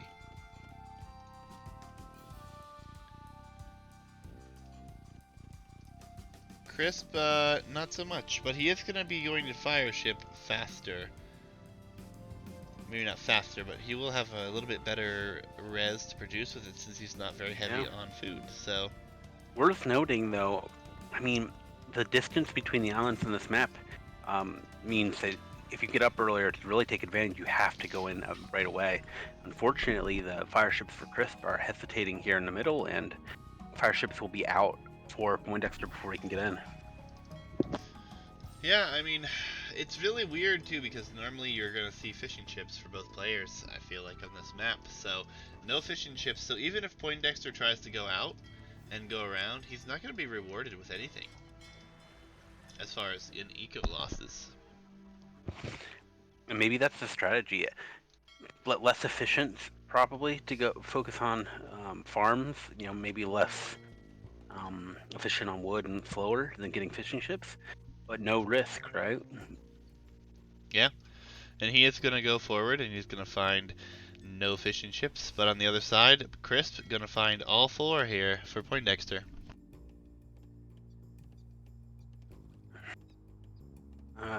Find him, but he's shy. There they go. He ran right past him, but he'll still be rewarded here. But on the other side, not so much.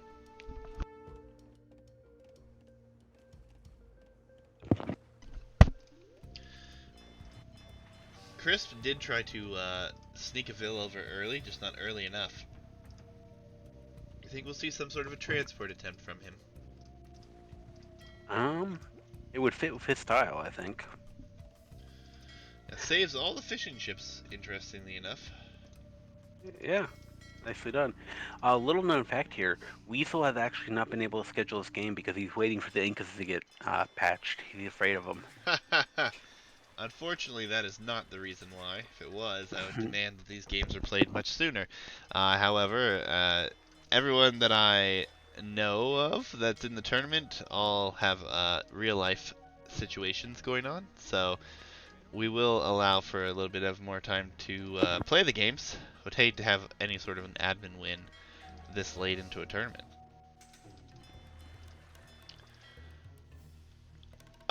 Transport ship from Crisp. 3 Vils.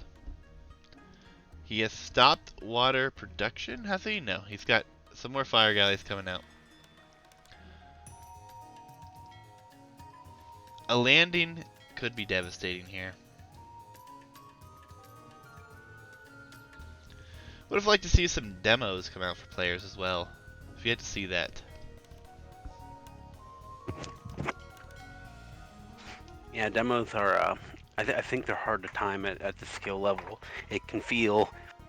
You're at the skill level here where these players are playing, where you know demos are good, but it still feels hard to get a good hit with them sometimes. Yep, barracks coming down as they have already landed here. Unfortunately, his scout is not moving, and he has not built anything over there to see it, so this will come as a surprise here. Yeah, probably good to say here, auto scout on islands, right? Like auto scout on islands. Not auto scout, at least patrol the shore that you're not building anything Oh, near. absolutely.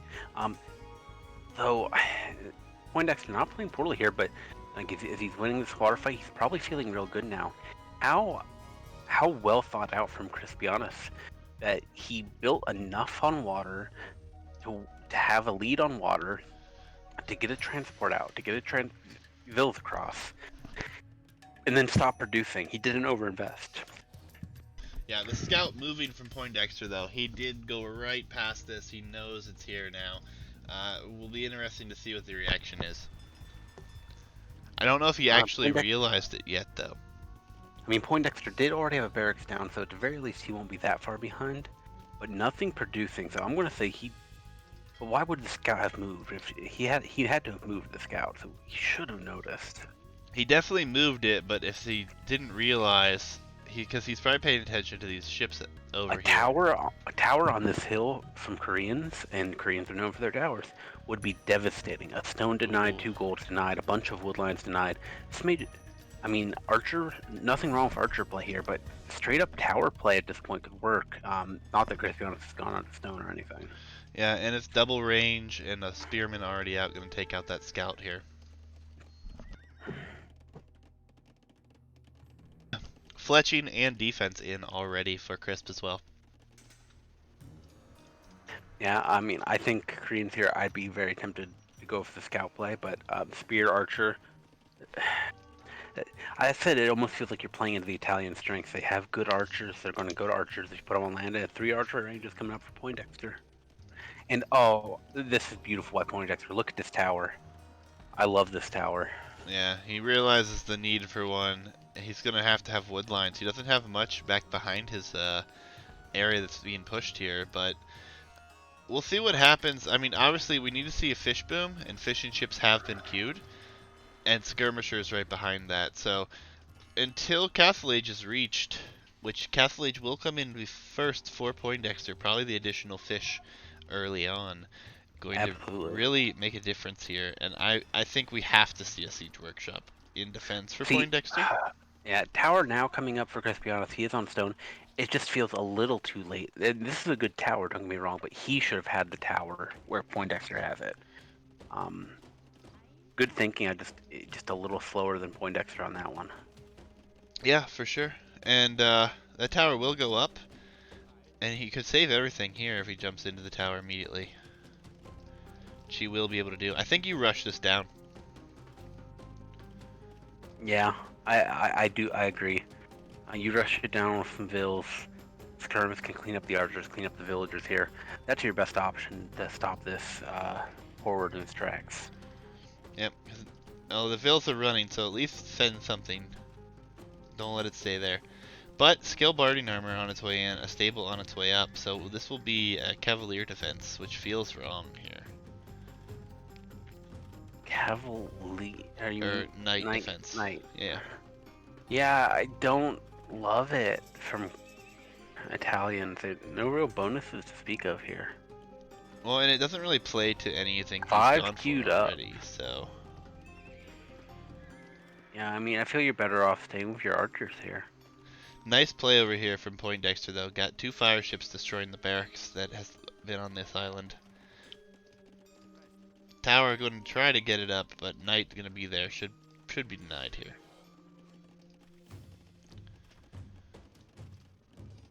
Yeah, and now this knight can just sit here and take out this tower at his leisure. Yeah, fishing ship numbers not really there. I would like to see more. Yeah, we're only looking at how they moved 5. Yeah, I and he has the wood for it, so it definitely would have been nice to see 10, 12. But the thing is, he has tons of he has no, he doesn't have tons of food. Yeah, more fishing ships would have been great. Yeah, 10, 11, 12 fishing ships right now would be spectacular for him. He doesn't need to drop any of these farms. That's the point I'm No, trying to get at. He's dropped it a lot of does farms. feel wasteful. You could focus your villagers onto stone, onto gold, and wood, and build more fishing ships. Secure those islands on the outside. They might matter long term. Um, Chris, walling up this tower, very good play. I probably would have just gone for murder holes, but this does the job. Yeah, and now And it's getting guard guard tower tower, as well. yeah, So yeah, guard tower's no joke. I think we need to see. Yep, there it is. Teach workshop come up for Poindexter. I also think this is the time he should build a transport and send some of these villas out to one of these neutral islands. He has already scouted the one on the right, so he knows it's there. I But think that would Crisp be is on extremely his beneficial. way. Crisp is transporting? Yeah, that's huge. Yep, Crisp landing on the right island. So Crisp knows that these islands are out here, and he knows that they matter. Yeah, and he's redocked in his turtle ships. A little bit of a sloppy thing from Poindexter not to be patrolling that side. He sends them over there now. He's seen them, I'm sure, by now, but But there's more than enough turtle ships built already. Just 2 could take out all these fire ships. yeah, he's already got You're 4. talking 4. Yeah, and Chris even docking on that outer island. My fish boom himself. Who knows? Before long, he'll have complete control of the water. Mangonels, great and all, not the best against guard tower. Yeah, should have just had a ram there, I think. Yeah, the only reason this tower is doing as well as it is because Mangonel is downhill, but the repair comes in, and so the tower will go down. So can't complain about Chris. But as Chris is getting cleaned up on land, he's going to build a water lead here with 6 turtle ships.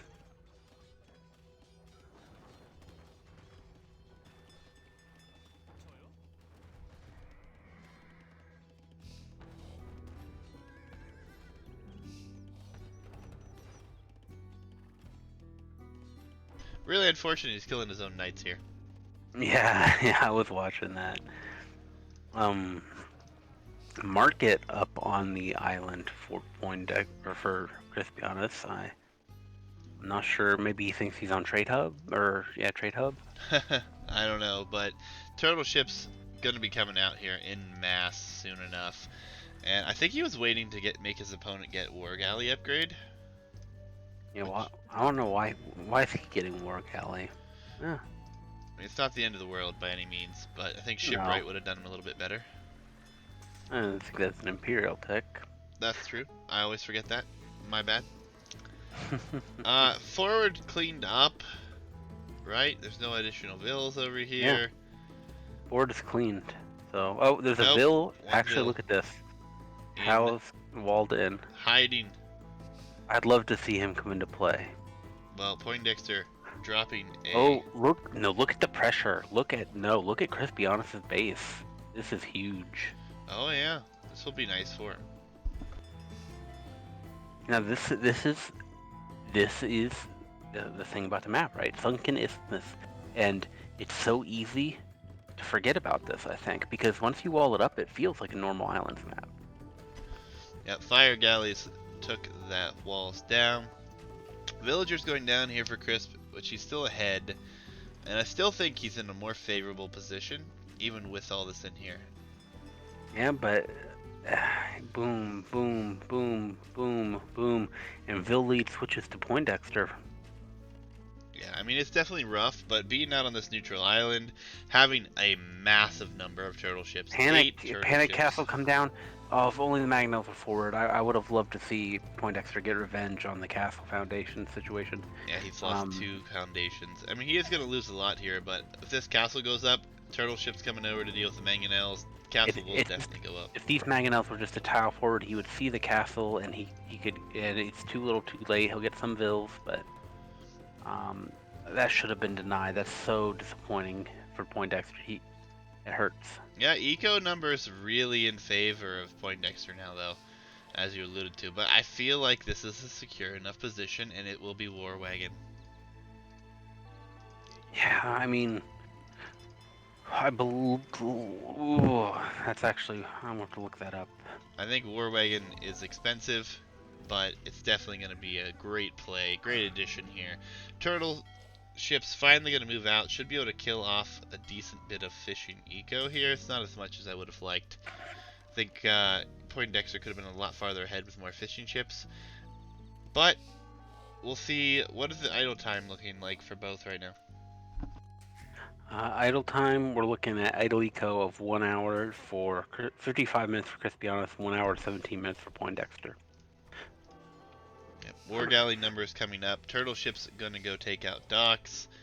More turtle ships available. Back only 2 more, but I mean, I feel like with turtle ships and war galley, or not war galley, war wagons, I don't think that there's much that you can do in Poindexter's position if the water's taken out of your control. And with all these here, there's no production from Poindexter. He looks like he's probably gonna drop a castle here on the shoreline.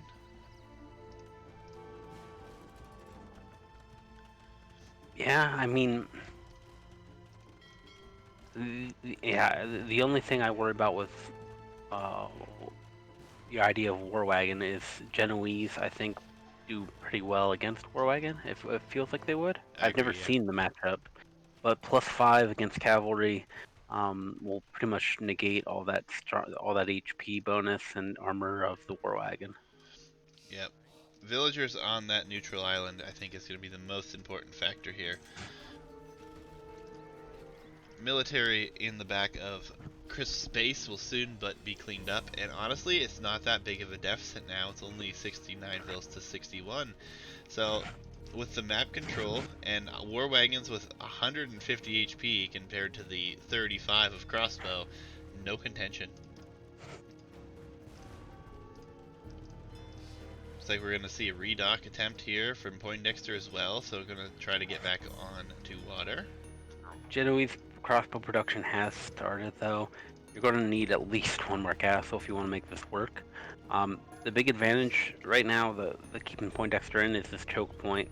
If he can control and stop this push, but he's got to get on water. He's Italian, so he can't lose the water here. Yeah, he has fire ships coming out. He is almost the Imperial Age as well, so fast fires will do a nice job. Korean turtle ships against fast fires, still not a terrible matchup though.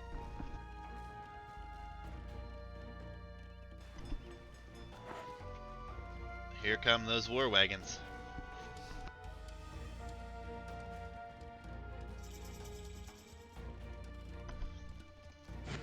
Only one Genoese crossbow.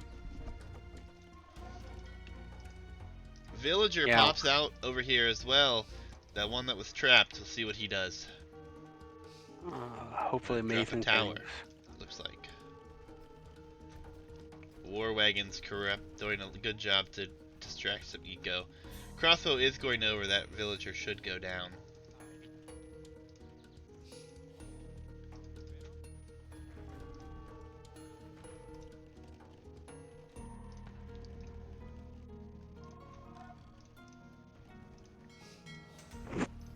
Fast fire ship has completed, but with those turtle ship numbers, they go down rather quickly here.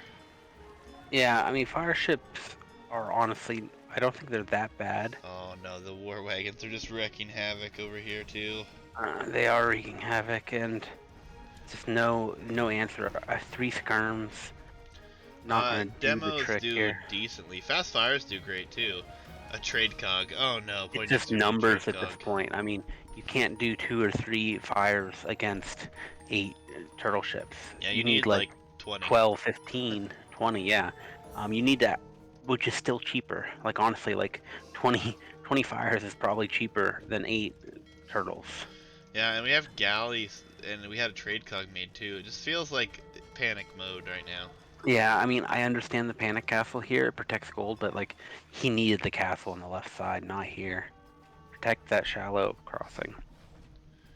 Yeah, and I mean Poindexter's still with the villager lead, but what is it buying him right now? I mean his eco not really that great. He's trying to boom with villas behind this, and we have elite war wagon coming in as well. So these war wagons in the base here about to get even better. Skirmishers will deal nicely though. Yeah, I mean, not the best fight for Crisp. He could go back up on this hill. I think he's losing these kind of unnecessarily. He could do a lot better, but the damage caused is worth it. 68 vills to 80, so Poindexter still does have the lead, but most of those are idle. Yeah, and the issue is really going to come down to Look at the bottom corner TC. It's hurting my heart. it's 29 idle vills, 35 in total. Not 44 if you include what was in the TC. Oh, that's brutal. They're getting back to work now though, but no res in the bank for Poindexter, but plenty of res for Crisp. Fishing ships go down here for Poindexter as well, so even with all these idols, he's lost a lot of his fishing eco. And again, no expansion out, and I think with Chris being out here, he could just wait this one out. He doesn't even have to do much more. Just keep the pressure on, nothing too crazy, doesn't have to overextend, and eventually he'll just win because he'll have the res. I mean, what he needs right now is just research Cannon Galleon. Just do it. You take out these castles, it's really game over. Yep. Well, the part of the island that is still being used by Poindexter is the safest part. Soon he won't have access to the other side with it. There's getting on. Yeah, I mean, you mentioned wood. Wood will become an issue if this game goes on. Yeah, and then he's got all these vills that are working, but he was idle, and oh no. Forward castle, transport's over. Yeah. Not Who looking needs good. Cannon Galleons if you can just build a Treb? Exactly. And a Treb could be defended by the castle, be defended by these turtle ships, and then there's just going to be a steady stream of war wagons right into the eco. Well, and the military is made up of Genius crossbow and skirmishers. That will do nothing against these turtle ships. And, I mean, more war wagons as well, it will do nothing. Chris, being smart at home, he's going to stonewall the isthmus coming across.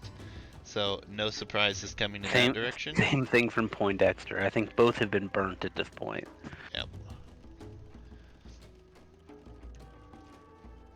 Treb out for point, so he's taking the initiative here to take out this castle. Oh, I assume. Let's see. He should see that, right? Yeah, unfortunately though, Chris with stonewalls there knows exactly where that is. Will not be a surprise. Yeah, I mean, not the end of the world. There's nothing Chris could do about it right now. He has his own Treb, and that's all he can hope for, but should be no issue for Poindexter to get repairs in. Oh, and I love this. Chris just transported over a monk. It's still sitting by the transport ship. I think he's about to steal that relic and take it back to his neutral island that he's taking control of. I mean, that is great long-term thinking. Definitely, it doesn't feel necessary in his position, but that's a mark of a good player, right? That even when you could afford to be sloppy, if you're still doing those things, that matter long-term. But the 2 Trebs and the hill are doing work for Poindexter. This castle is already down. Yep. It's pressure, pressure, pressure. And I think what you said, Cannon Galleon, is the answer. Which I assume Koreans get. I don't ever play Koreans on water, honestly, so... Yeah, they get it. yeah. They should. Oh, this is going to be devastating if he gets too close to that one Treb. Turtle ships galore here. I mean, Koreans being mentioned, their focus is a navy and tower civ, so they definitely have all that you could need on water. Yeah, this one Treb, though, might attempt to take this castle out on its own. Oh, wow. Did you know that Koreans don't get demolition raft? Is that so? Yeah, that's the only thing they lack on water is any kind of demo ship. Huh. And here I was I asking for didn't. demos earlier. Yeah, well, you were asking for the other player. Nonetheless, I mean, both players still able to do this. I mean, cleaning up this island will be huge for Chris, or for Poindexter. And if he can get the mass up, he could be fine here. He just needs to get the mass up to deal with these turtle ships. And he has nothing on water right now. As heavy of a water map as this is, these turtle ships controlling the game for sure. Yeah, I mean, he. And then the thing is, Crisp is doing what Point should have done when he had to lead. He's monitoring, he's roaming with these things and making sure. Do you see the trade cog for Poindexter? Yeah, it's been there for a while. No, It had to have been a misclick. I was Yeah. out of that dock over there. I was pointing that out then. Gianni's crossbow is doing nothing against the turtle ships. I was gonna say, do they get a bonus because the ships are camels? Even if they do, doesn't matter. I Such a rough situation. And now turtle ships over here attacking houses. There's vills over here as well. Poindexter, if he doesn't get back on water, there's just no way he's ever going to come back against this. No, I mean, get on water and get to that other island. The thing is, he probably does. Does he even know? He spotted the one in the he east, does know. So Cannon Galleon is on its way in for Crisp. Yeah, I mean, yes, it is. So, and elite turtle ship. Elite turtle ship feels completely unnecessary. That feels like a waste of resources. It does, but I mean, look at his resources. It's not like he's hurting, so. I'm curious as to what the upgrade actually does here. At 50 attack, 6 plus... Okay, it's now 8 plus 6 instead of 6 plus 5 as far as armor goes. So they just get additional armor. Yeah, definitely not really worth it overall.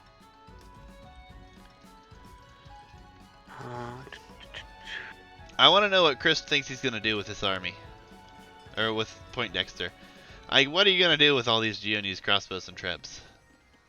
Yeah, I mean, if he could pull off a sneaky transport, that would work. If he could clear up the turtle ships and cross, yeah, he wants the transport. It's not going to happen though, because Crisp is doing what Poindexter didn't, which is patrolling the shoreline to make sure this doesn't happen. Yep, and Crisp going out to the other neutral island to see if it's taken yet, so he may even go out there to try to take some res soon. As soon as the cannon galleons get here, the elite cannon galleons, I'm sure will be soon. I don't think that this game's going to go on for much longer. Now, I did want to respond to your comment on the turtle ships. It's 100 extra HP, plus more bonus attack, in addition to that armor. So, these turtle ships went from damn near unthinkable to just about completely unthinkable no matter what you throw at it. Gotcha. Pour the whole ocean on top and they're just going to keep going. Okay. Exorcist, the finals are not going to be this week.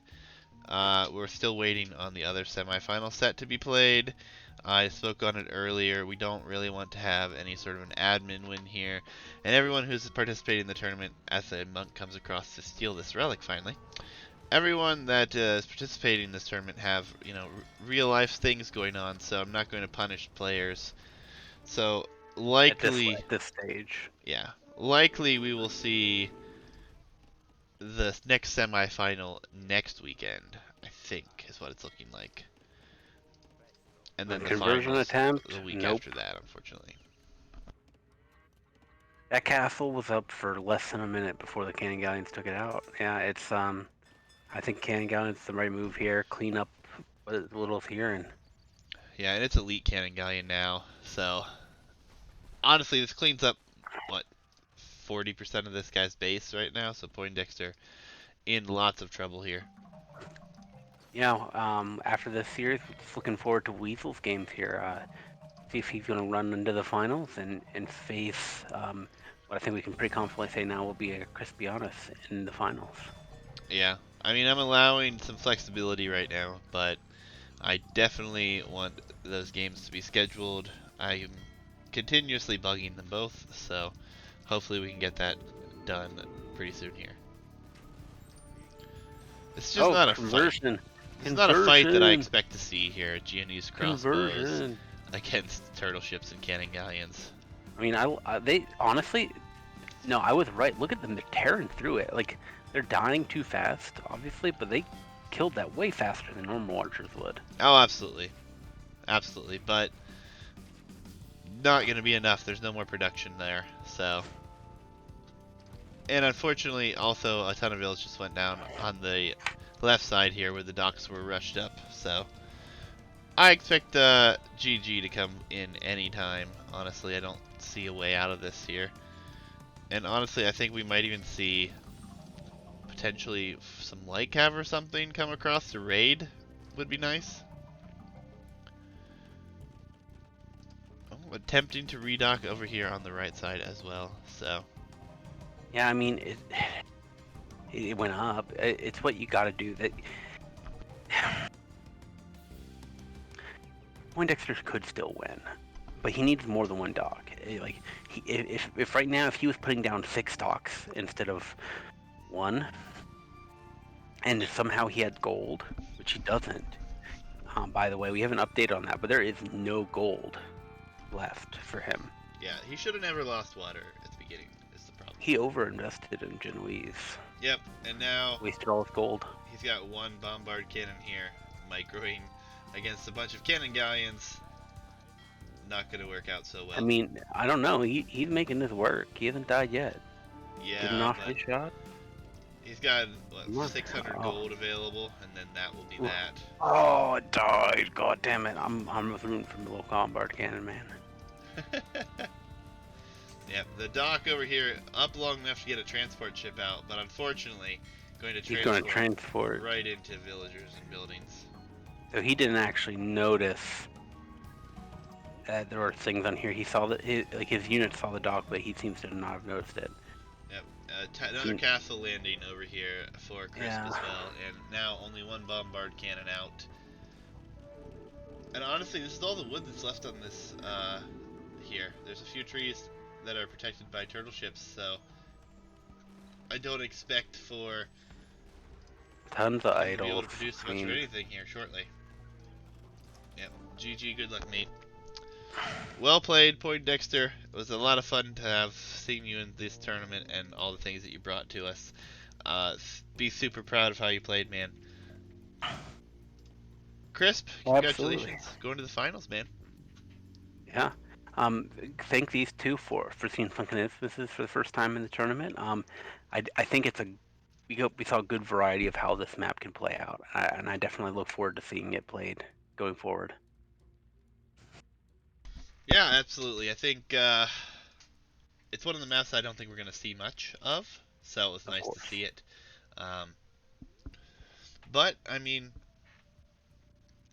either way, it was a great set. I'm happy to have casted all these games. I was a little bit worried earlier that they were going to go extremely late. Given the last set we casted that was Weasels. And no, I mean, Crisp and Poindexter here both have the sense to make skirmishers as Byzantines, so I don't think we had any worry. Any worries about the game going that long. Well played. Yes, this is true. But it was great. Again, congratulations to Crisp, who is moving on to the finals. I'm going to pull up the bracket here and give you guys an update. And again, Weasel and Randy Panda, I'm going to be on them all week to get these games scheduled because I want it to be done. I want to see the games. I want to see who's going to play Crisp here. Yeah, and Weasel or Randy going for they're going to have quite the challenge on their hand. I mean, Crisp really showed off today how well he plays archers, how well he's able to spread out, and dominate a whole map, not just the front, not just one big snowball, but the whole map. And Yep, that's going to be a challenge for either of these players to overcome. absolutely. But there it is, guys. Crisp on his way to the finals, winning in a best of 7, which was supposed to be a best of 5. Crisp, next week it is a best of 7, just for clarification. But hopefully next week, we'll get your opponent sorted out between these two as soon as we can. But thank you, Hitch, for all of your work this evening and on all the maps. Definitely turned to Oh, be a great tournament thus far. But that's gonna do it for us tonight. Any closing remarks? good luck. I look forward to seeing the next semifinal final. Still rooting for Weasel. He gets the I've talked to the most, credit. But either player is going to have quite the match on their hand against Chris, and I can't wait to see it. Absolutely.